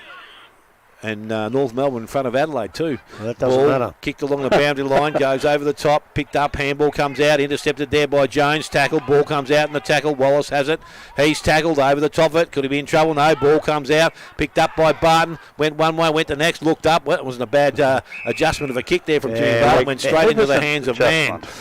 So For a Man big man. now has got a ball. He's looking for forwards, gone towards the pocket, but now he's asking for the ball to be kicked in long and quickly. That's what he's going to do. As the thunder sounds again, ball goes towards forward. Rob, I think you better check that radar because it sounds like it's coming this way. Oh, I think it's over that way. Okay, so the ball picked up that goes back inside. Costello, he's taken down in the tackle, dropping the ball, says the umpire. Free kick to Geelong West, going towards Wallace, I think it was, goes across the goal. It was a dangerous kick, had to get there, did, into the hands of Hutchison. Delivers the ball further around the ground, Viney into some space. So Viney now just settling things down a little bit. Options up the ground are Piers. That's where he's going to. Has to be a good kick. Harmer went after the ball. Couldn't get back to it. Ball's kicked back towards the boundary line. Runs over, or Piers will take it over. And there's going to be a throw in to take place far side of the ground. Cool, I'm going to be in trouble, Smithy. What was that? My windscreen wipers don't work. Just put your hand out the rubber. Just keep running. Just make sure you do it quick. So the ball, Barton taps the ball back towards the boundary line, picked up by Yates. Handballs, goes to his teammate. He slipped over, so I can't see who it was, but it's gone back over the boundary line, and it's going to be another throw-in to take place out there on the far side.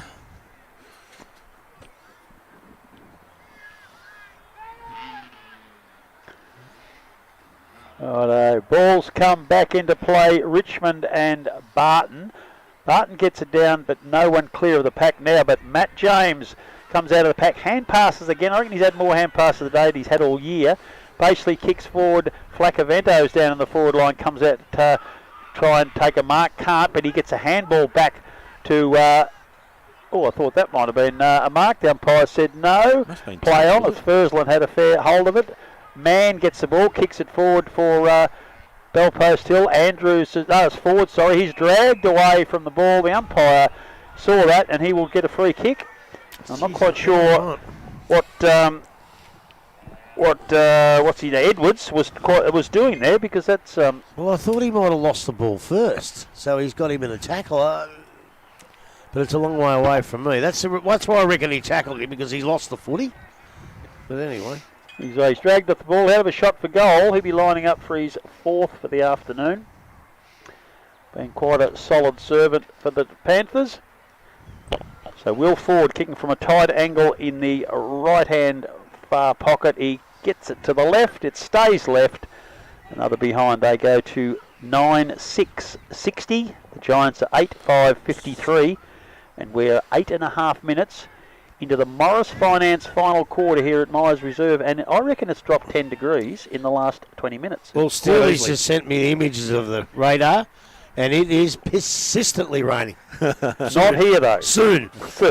So Hutchison now, he decides to take his advantage and goes and plays on. Nice looking kick, comes outside 50. Oh, you got to mark him. Picked up basically, he's going to put it back into their forward line. Contest required.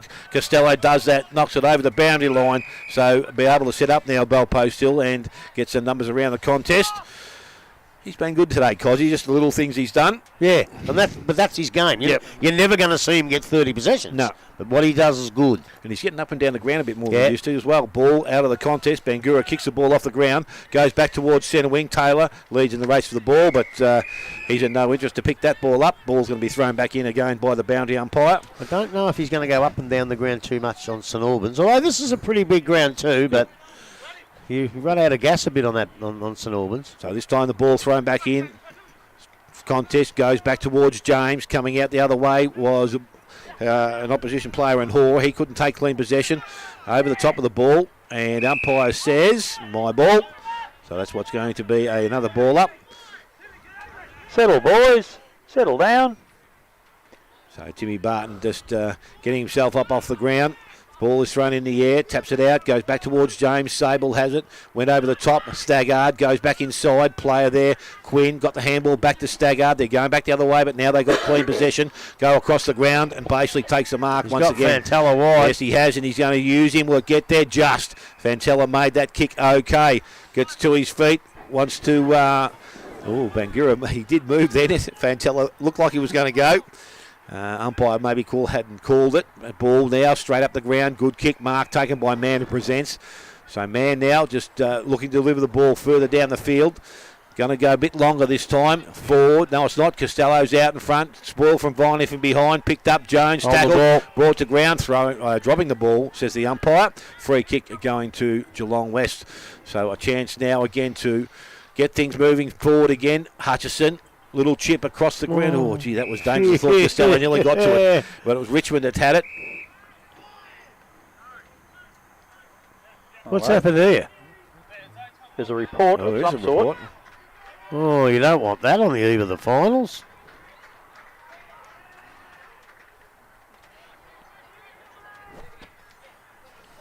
Yellow card. Well, it has to be at least. It's yellow, so we Zane Jones. Yep, he can be replaced, can't he? Yep. You know, he's got a sort of a guilty demeanour. It's a white so card. The ball's gone very quickly down the other end of the ground. I'm still watching him come off the ground, and he can't start the ground. No, you can't start now. Well, they've already started, Grub. The ball's already down here. Well, where's the send-off player? Well, he's coming off the He's ground still now. on the ground. He's still on the ground, exactly right. Oh, come on up. So now Barton, he kicks the ball, goes longer down the side, and Flacavento's just come onto the ground, takes a mark, an option inside the handball, didn't use it. Goes quickly now, and he looks to go into the forward line. Kick wasn't great. Ball gets through, picked up Viney, coming the other way, takes him on. Kerins had him, then he chopped the ball down, picked up Costello, looked to get the ball out again. Not too sure about the disposal there. Viney's back on it, picked up, and they move the ball back towards the half-back line. I think it's going to be out of bounds on the full, if not very, very close. Umpire says yes, it is out of bounds. Free kick is going to go to Flacavento and or Joel Page, I think. So Joel Page is going to be the recipient of the free kick. So he's going to look to move the ball, I would think, long into the forward line, hoping that a mark is taken down there. Lima's in front, spoils, ball gets out the back. Again, some numbers at the contest picked up. Oh, I tell you what, I'm not too sure the disposal there was any good either. Again, Staggard's there, he picks it up. He's not coming out of the contest. Umpire will take possession of the ball, and we're going to have another throw-in or throw-up to take place. Again, not too far from Bellpost Hill's goal. Done very quickly. Barton out of the contest. Tried to get the ball out. Bankura had it. Handed it to Lima. What? I'm not too sure how that worked, but they had the ball in their hands when they come to ground. In their hands. He's played all so the ball. Bankura now delivers the ball, goes back towards centre wing. Behind the ball comes out. McNamara hands, goes, well, doesn't tamble, decides to take it on himself, goes back to the forward line. Pearce, nice mark on man. Handballs outside. Hahn goes out wide, player there. Didn't quite get to the contest. Picked up Fantella. He's put under pressure. Taylor now has the ball. He's over the top of it. Players tackle him. Again, that rain, Rob, that you said wasn't going to happen, but that's more like hail. That's more like hail. That's look at that. Well, he was right. He said it wasn't going to rain here. It's bloody hailing. Yes. He's right so far. I think that might change, so the ball thrown up very quickly. Ball comes out of the contest into the hands of Fursland, puts it back into the forward line. Hutchison read it nicely, didn't complete the mark. Banguru's there, ball's at the ground, picked up. Costello back towards the goal square, ball runs. How do we push through for a minor score? Have a shower, son. 9-7 for the Bellpost Hill side, 8-5 Geelong West, and we've gone 14 minutes, Rob, last quarter. If we get all this right, we'll go and win this here. I'm looking at the weather map and it still shouldn't be raining, but it is. Pearce gets the ball and kicks beautifully out to Gans on the half-back flank for Geelong West. They are 7 points behind. That's a terrible kick, and it finds that Bo McNamara, who drops the chest mark, but he's got plenty of time to just walk around and figure out what he's going to do with it. Back to Quinn. Quinn to Staggard. He kicks down, but unfortunately for him, that passes offline. And Gans comes out and takes a mark. He kicks across the ground to Wallace, who's had a very busy second half. That is a kick across the ground from him, but Benny Muir keeps his feet. His opponent, Taylor, lost his, and Muir takes a chest mark. Kicks into the pocket looking for Costello. Goes over the back of the pack. Harmer runs onto it for Bellpost Hill. Kicks across his body into the square, but taking a relieving mark for Geelong West is Hutchison. Shadow weather report, Werribee 28 sunny. It's going to be raining. The ball kicks back into the centre of the ground, and Hoare takes the mark for Geelong West. He kicks across, and that is Dwyer, who's all on his own on the far side of the ground. He runs to centre wing. Neat little pass from him, but Muir comes across and intercepts with a lovely slips catch Cross to his far left, and he's relieved the pressure again. Neat little pass from him into the middle of the ground and finds Matt James, who has just walked past us a moment ago, sprinted to the centre of the ground to take that mark. He's running around in that customary long bomb drop punt looking for forward. He can't hold the mark. Vasika tries to get away from the pack. He's tackled, dragged to the ground. We haven't called him much today. We haven't. He was superb at East Geelong a few weeks ago, but very quiet today. He might be just resting up for next week's big encounter. I thought forward may have been infringed against then too, but I'm a long way away. So it's Barton now, and Hall gets it across to teammate there, tackled immediately. Bellpost Hill defenders are still working doggedly at this stage of the game. They're desperate to get that win. David Shields says it's raining. Is it raining? Is it raining yet, Rob? Yeah, we can't work out why though. We don't know where it's coming from. I do. Straight up from the Right, sky. boys. Out of the clouds, mate. Although we do have a little bit of steady precipitation here at the moment. So ball goes up. Barton again. Lovely left-hand palm over the back of the pack. Can't get clear. Geelong West defending stoutly back there. Comes out of the back of the pack and a neat little pass down the line looking for Ianelli. He comes past him and McNamara, who's been solid today. He tries to get it. Staggard can't get a handle on it. Andrews is grabbed hold of there. Ball's bobbles out of the boundary line. We'll have a throw in. I'll tell you what, we've had hail, we've had rain and thunder. If we got a bit of lightning, you think both sides would say, that'll do, boys, we'll see you next week? They may very I reckon well. you would, wouldn't you? They may very well. So throw in now, comes back. Geelong West, Blackavento lays a tackle. They're not going anywhere. Ball's over the boundary line yet again. Someone could Another get throw in. concussion from this hail. Yeah, they're reasonable sized pebbles. I'm looking at the weather map and I still can't work out where it's coming from. Told you, the clouds. Anyway, it's Yates who quickly kicks forward, taken by Gans. He also quickly kicks forward, but Quinn intercepts with a chest mark for Bellpost Hill. And they'll be looking for an option forward. Plays on now, kicks long in the direction of Ford. Punched away from him, over the back of the pack. It goes to Brown. He kicks down line. Wallace goes up and takes a lovely We'll mark. pay that one. He did a couple of juggles, but he was a long way up. And he's put it out in the full. Destroys the magic moment by kicking it straight out of bounds in the full, and that ball nearly come into the commentary box. So I'll give James some advice. Kick it long. So Matt James has the ball. He takes Grubby's advice now, runs around, takes a little touchdown, kicks long to centre half forward. Ford sets himself again over the back of the pack. Piers loses the handle on the ball at a vital time, but he follows up with a kick off the ground. Vancouver tries to get it. Spantella going in for Bellpost Hill. No one can get a handle on it here at the moment. This play's being grabbed, dragged, thrown to the ground, but no one's going anywhere. Ball up. 15 minutes in from the boundary, right in front of the Bellpost Hill rooms here. The home side lead by, I think, 7 points at this particular stage. We're only going by Dale Smith's scorecard. Flacavento does a great bit of roving there. One-handed pick-up, evades a tackle, slaps it forward. Mark. But coming through to take a mark for Geelong West is Mick Lima. He kicks it across goal to his good mate, Josh Viney. Tries to get away, has the handball to himself. Will Kerrin... Dropping the ball. to Sorry, be. as Keats would say, incorrect disposal. Kerrin has kicked the ball across to Barton. Barton kicks across the body. It's gone a long way up, slightly to the right-hand side. One behind only. That's an 8-point lead now to the home side, and we are 20 minutes into the Morris Finance final quarter here.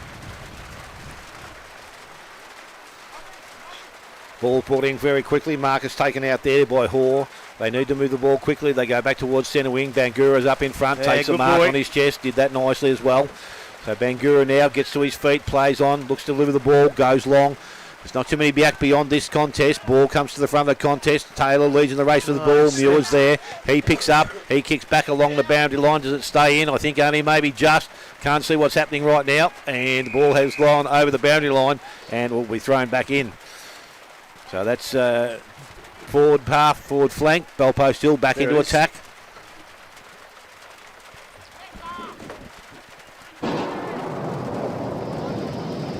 Stilo, got a bit of thunder happening in the studio there. Stilo's just woken up. And the ball, good strong tackle in the That reminded contest. me of the introduction of a very popular song. Yeah. Yes. Ball now back on centre wing, as we said. It's Barton who taps the ball back towards the boundary line. Flacavento leads in the race, goes back to James. He's tackled and brought over the boundary line. Umpire will say asked to have that ball thrown back in. So again, you wouldn't think this last quarter will go too long, not at this stage. 26 the first one, so ball thrown back in. Picked up, Flacavento got the ball out. Again, goes back towards the boundary line. Players around the contest, picked up by James, steps out of trouble, got in and out of trouble. He still got through. Then he He's got gonna the ball get caught, down. though. He did, and a free kick will go Geelong West way.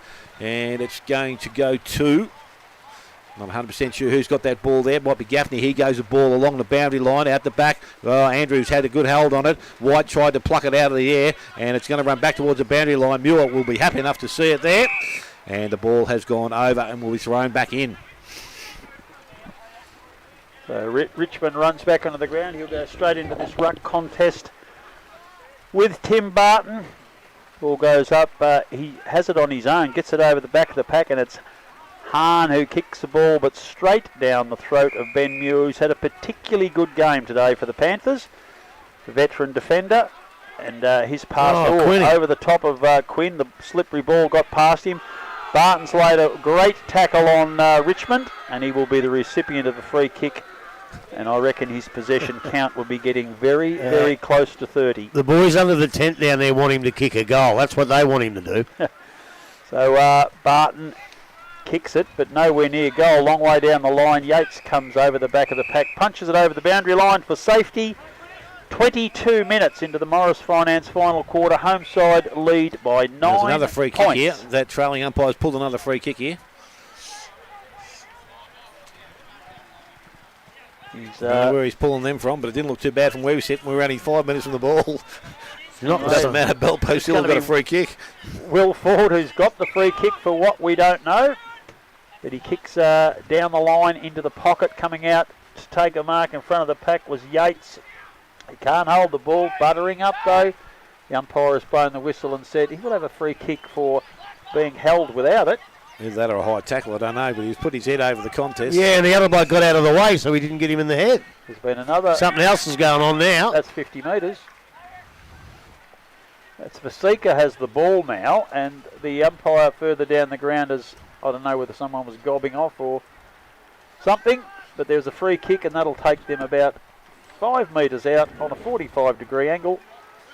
And the little half-forward winger, half-back flanker, who's had a quiet day by his lofty standards, he's going to get a chance to get his name in the paper with a goal. His team's 10th for the afternoon. And I think this one will certainly put the result beyond doubt, if it isn't already at 9 points at the coming up to the 24-minute mark. So Aaron Vasika of Bell Post Hill lining up for goal. The rain has stopped, but it's very, very cold. It leaves his boot. He's really happy. His teammates are happy, and that is the sealer. 15-point lead to the Panthers. We are 24 minutes into the Morris Finance last quarter. Yodelay, she's singing. Well, I'll tell you what, I'm glad I couldn't see, because it's supposed to be a throw-in. And then a free kick, and a free kick, and a 50, and unfortunately, on my left-hand side, I can't see it, so no comment. Yeah, probably safe, because no one else saw it either. Well, I couldn't see it from here, so... But they've done a pretty good job, the umpires. I got me faith in them, but you're right, that is over. I thought it was probably over. I couldn't see West kicking 2 goals now, but they've got to kick 3, and I think they're just about gone. But So umpire with the ball back in the middle of the ground. And I think it looks like Richmond doing the ruck work. Barton's still in there. He'll probably finish off in the ruck contest. Ball from Barton comes out, goes towards centre wing. Garns couldn't pick the ball up. Handball comes out into the hands of Hahn. He's looking to get his options. A little bit of pace. Gets around Barton. Tries to tackle him. Kick goes across the ground. Got through the contest. Fantella leads in the race for the ball. Picks the ball up. A little bit of time. Kicks around the body. Has a player out wide. Muir in space by himself. Just settles things down now. James back in the middle. He's going to go wider again. He's got a player out there. Page it is. So he can play on now from that position. Goes back into the pocket. In the front. Mark not taken there by Costello. But the ball has gone back over the boundary line. So they'll be able to reset things. And ball on the 50-metre line. Umpire to restart play.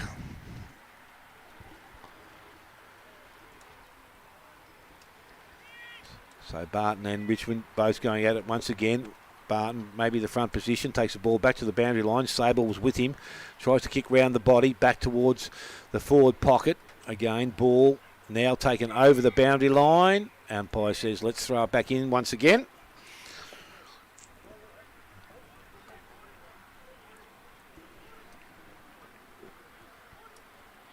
We tick over 26 minutes in this quarter.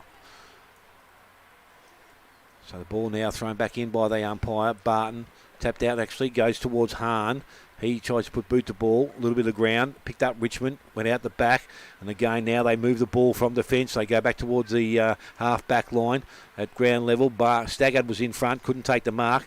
It's still bobbling around out there, but the ball player is just trying to get, I think, a little bit of ground. They kick the ball now back towards centre wing. Ianelli was in front. He couldn't pick the ball up. Ball comes back to James. He's tackled, got the handball out the back. McNamara is there. Player slides in, gets the ball. So West, they keep the ball alive. They keep tapping it forward. That's what they need to do. I think it might have been picked up there by McNamara, but didn't slipped out of his hands. So very slippery in the middle of the ground. Working hard as Hoare. Ball comes out. Now the players right around the contest, and umpire will come in and ball it up once again. Just quickly around the grounds, North Geelong in the game still 59, Bannockburn 90, Belmont Lions 142, Anarchy 52. Bangura gets the ball off that ruck contest, kicks across his body into the forward line, and not taking the mark is Justin White. A very lazy attempt. He's going to get a second effort, which he kicks off the ground.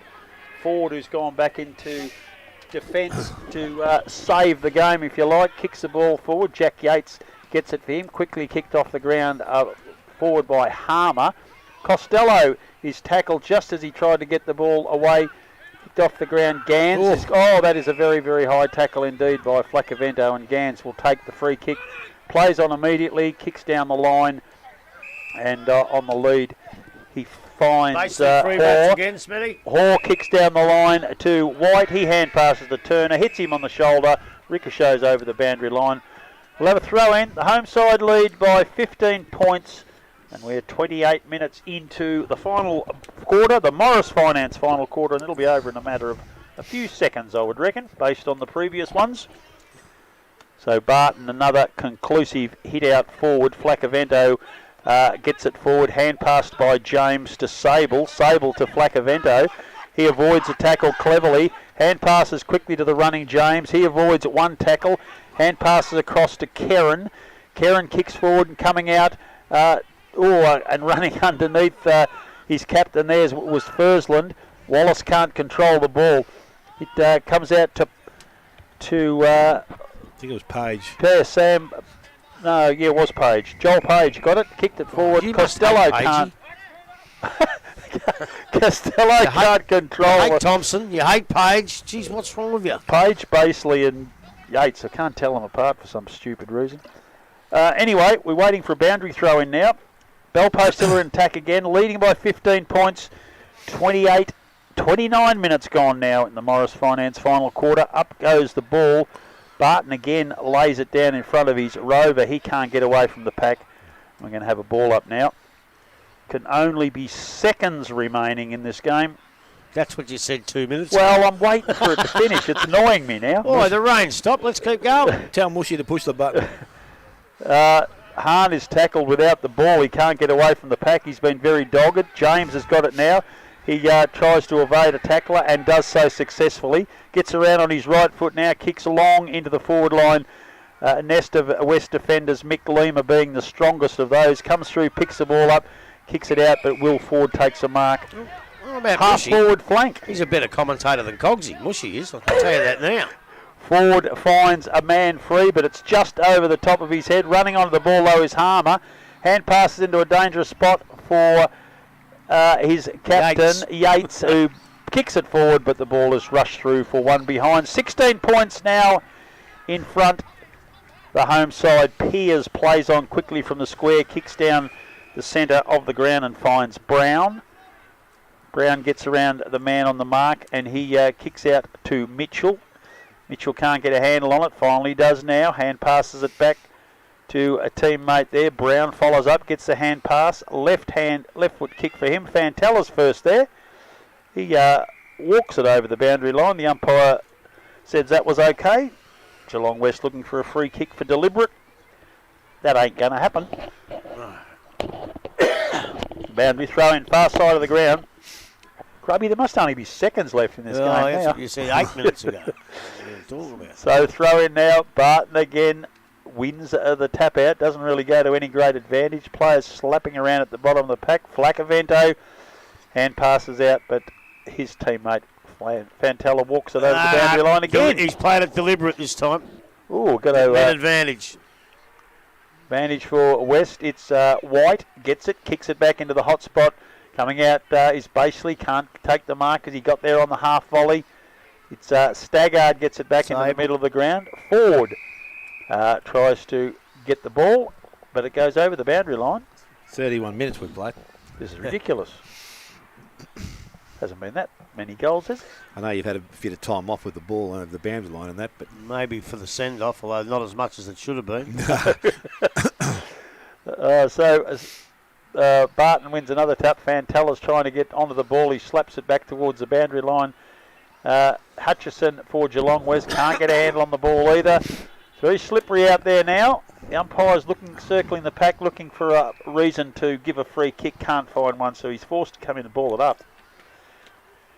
Just going through the motions and barely at this stage. 16-point lead to Bell Post Hill. 32 minutes now, last quarter.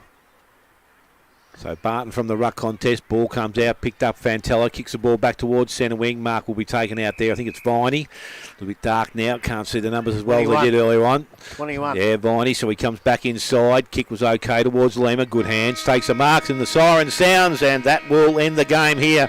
Bell Post Hill will run out winners 10-9-69 to 8-5-53. Geelong West goal kickers for the day 3 to Ford.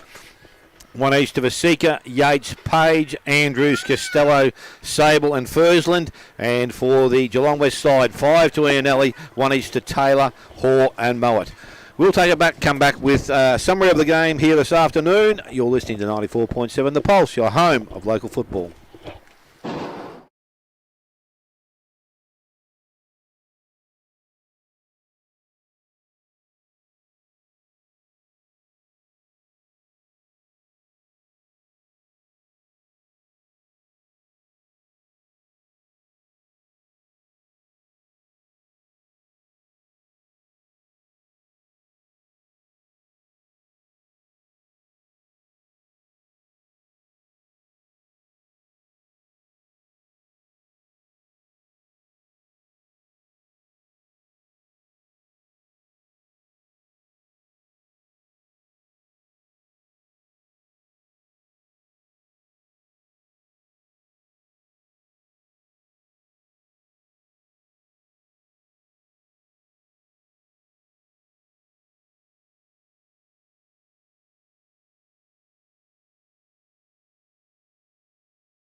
only on 94.7 The Pulse.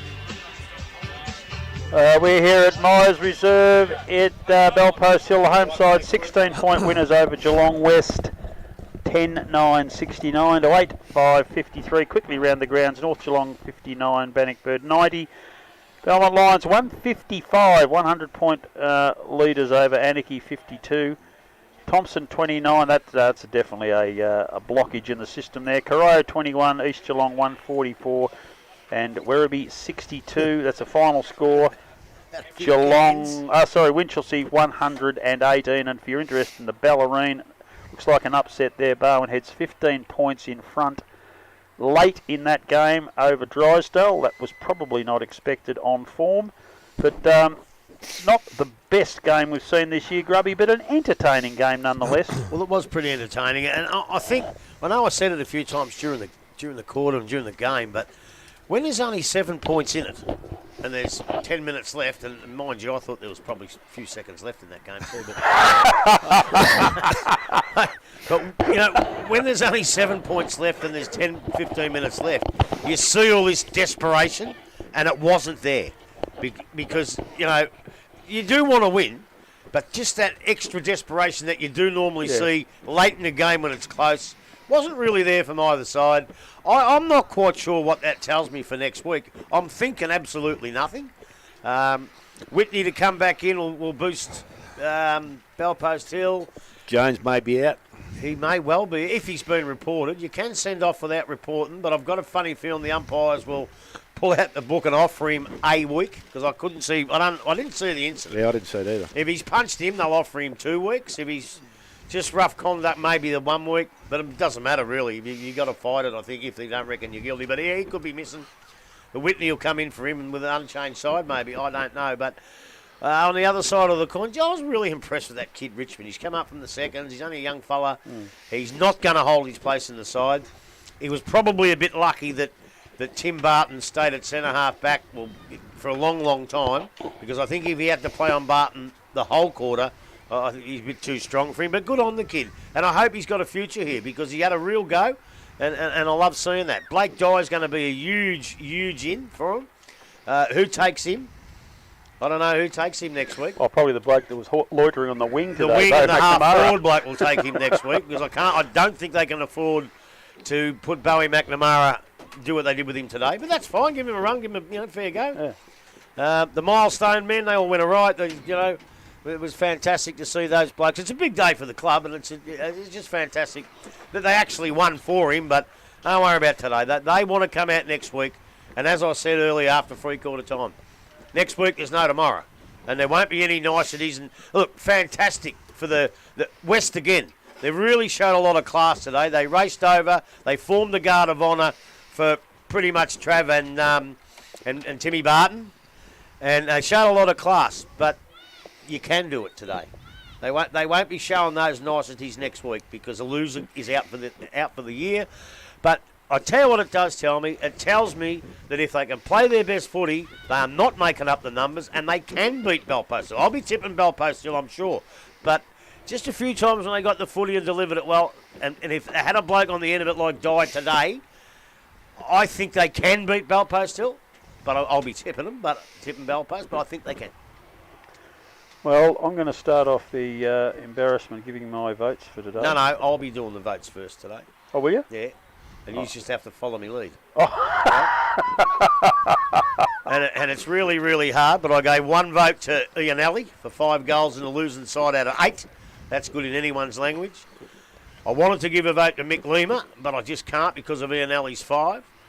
The 2 votes I'm going to give to Bo McNamara. I thought he was fantastic all day. 3 votes to Tim Barton, the 200 game player. And 4 votes, Trav Thurston. Yeah, it was a great mark and goal. I agree with you. Well, he's the winner of our award, isn't he? Well, yeah. Give your votes anyway. Oh, I didn't do any. Oh, well, then don't worry about it. Caleb Basley. Anyway. Caleb Basley, 3. Now, you'd probably give him 4 on that system, you idiot. Yeah. No, I was going to give Caleb Bashley 1, Tim Barton 2, and Travis Fursland 3, but you've already given him 4. He's going to get the award, so I'll give Barton 3. He was clearly best man on the ground, dominant in the back line, then more dominant in the ruck. Superb game. Two votes to Dale's man, Caleb Bashley, who I thought was extremely good all day across half-back. And 1 vote to Mick Lima, just the opposite to Grubb, slightly nose in front of a man who's kicked 5 goals. Yeah, I'm losing going. side. I gave Mick Lima my 1 vote. 2 votes I gave to, if I was going to have to give them. Who did I? What, you've left Ian Alley out with 5 out of 8. Yeah, no, I did. We did. Well, we've already established, I don't know anything about it. I don't know about Dale. Yeah, no, as I said, I'm pretty happy with the votes that have already been given. We know Trav Fursland's going to be the winner of the award, so... but as I said, Timmy Barton was very, very good. Nick Costello was good also, I thought, but... yeah, I think for the opposition, I think none better than the player that had that loose rein up the back line there. Mickey Lima was pretty good. And just wait for the noise when Grubby goes in and announces the player of the day this week. Woo-hoo. They'll lift the roof.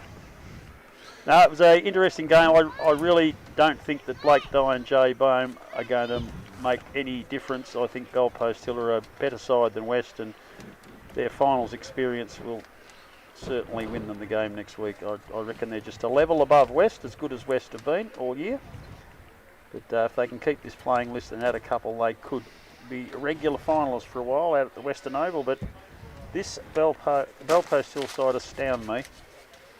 They just keep doing what they need to do, plus a little bit. Tremendous performance today again. And honouring their heroes as they've done. That's typical of the club that they are.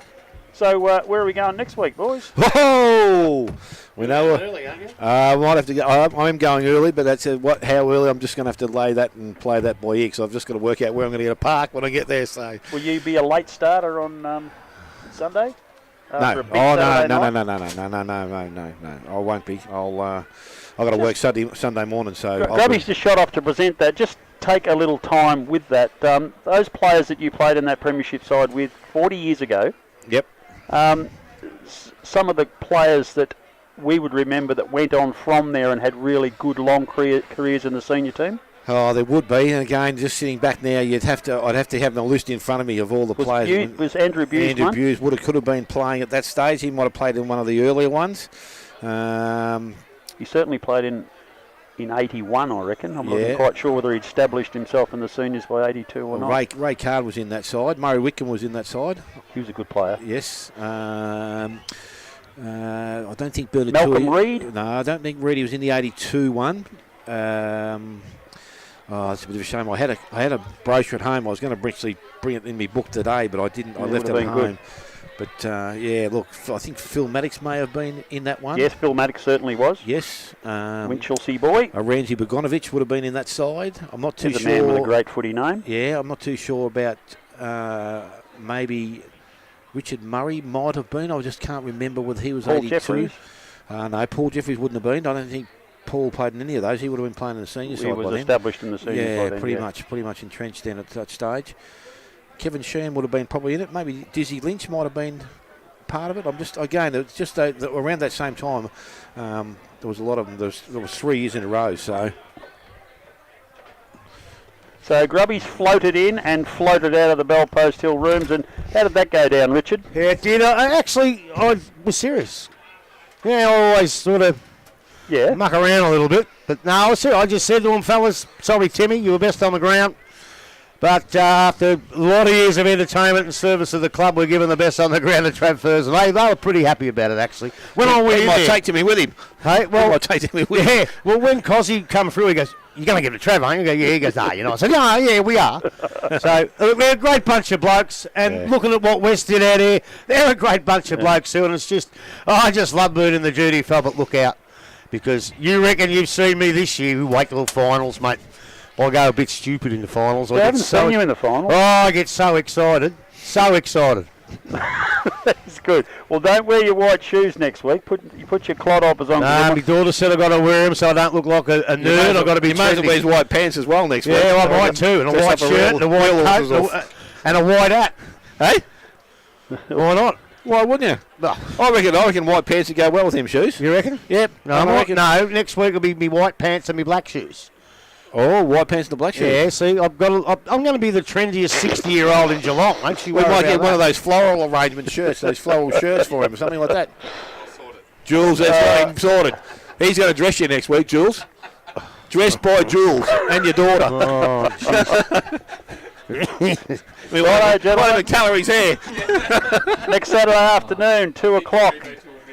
Clash of traditional rivals, Dale. Inverleigh versus Bannockburn. How good will that be? Yeah, reserves and seniors too. So if you want to get some valuables, go out to Bannockburn because there'll be no one at home. So, yeah, no, look, it's good. It's as I said, it's probably a good way to start the finals off. So it'll be a good game Saturday. Again, let's hope we get some nice stuff between now and then. I know there is a bit of weather in between somewhere, but let's hope by this time next week we're sitting to what we saw at the start of today, and that would be tremendous. Good Grubby, game of footy. you remember back to Anzac Day, that great game of footy we saw. Bannockburn threw everything they had at them, just pulled up a little short, and we thought, Inverleigh, great side, Bannockburn good.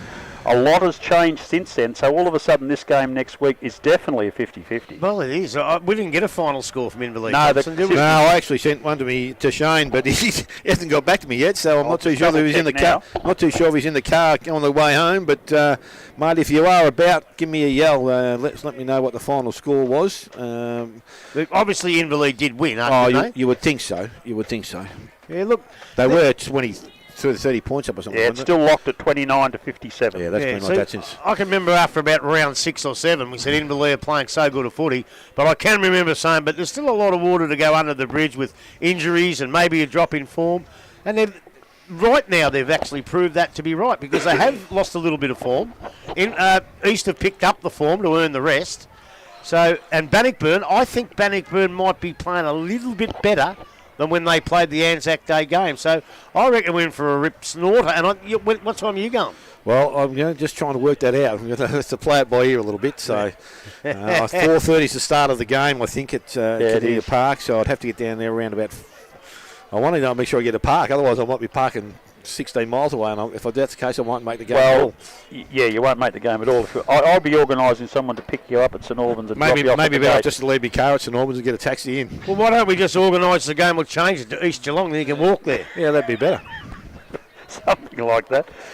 What was interesting, though, and it's hard to know how hard Bannockburn were going, but it's not so much that they only kicked 14-6, but they allowed North Geelong 19 shots a goal, 8 goals, 11, so they might have been just going half rat power, they mightn't they? Well, I'm telling you, North Geelong were playing much, much better football than they've played all year, and they were really out to give them a fright and try and knock them out of third spot. That's what they were up, and I'm glad they did that. But obviously Bannockburn probably, once they had the game sewn up, probably didn't go too hard because they know they've got a big game next week. Very, very hard last round. You can't judge finals on the last round of football. You can't judge today, and you can't judge the Bannockburn Inverleigh game. But I tell you what, I think both games are going to be rippers. I just think too many people have written West off, and I think they could be closer than a lot of people think. Yeah, and it's official now. Barwon Heads are into the second semi-final, defeated Drysdale 110-96. That is an upset in Bellarine. All games in GFL seem to go as suggested. Colac and Newtown? Colac kicked 11 goals, 21 to defeat Newtown 9 goals, 15. So pretty ugly up there. Yeah. 20 goals, 36 for the afternoon. Huge win to Geelong West. That's probably a bit of an upset. They kicked 25-19 to St Albans 1-1. Not a good look for the Super Saints and won a game, St Albans. West's was that best play at performance West, or was it at West? Yeah, They won a game, have they? They were talking about No, they were talking about switching that game back out to St Albans. They thought at one stage for the finals the following week, but I don't know. Obviously, that didn't happen. So Grovedale 57, St Mary's 105, Lara 42, St Joseph 75. So that's probably a fair effort from Lara. And North Shore 57, Leopold 115, and South Bowen 23-15, 153, belted Bell Park 11-8-74. There's around the grounds. They tell me Devon Smith is going to be out at Lara next year. Well, possibly. He's retired. He's got nothing else to do. Be a good spot for him to go. He'll help. Bring a couple with him, and who knows, we might see the Lara Cats rise up the ladder a little bit. As a playing option or just as a coach? Oh, I reckon he'd be playing. If he just come as a GFL? Hey? Get a kick in the GFL, wouldn't he? I think so. Depends how bad that degenerative knee is or whatever it is, hip or knee or something. Might be a permanent forward pocket. Yeah, I'm not going to say it again. Degenerative. Yeah, that's what I'm looking for. Gentlemen, thank you very much for your time. David Steele, again, thank you for giving up your Saturday afternoon. The people are queuing up for Elvis. We won't let them wait any longer. We'll be talking to you next week from the St Albans Oval. 1:15, Inverleigh versus Bannockburn will be the qualifying final on the Sunday. We'll repeat what we saw today, Geelong West versus Bellpost Hill, and that'll be GDFL finals action the first weekend. So, thank you everyone for tuning in. This has been 94.7 The Pulse and GDFNL Football. This has been the home of local football.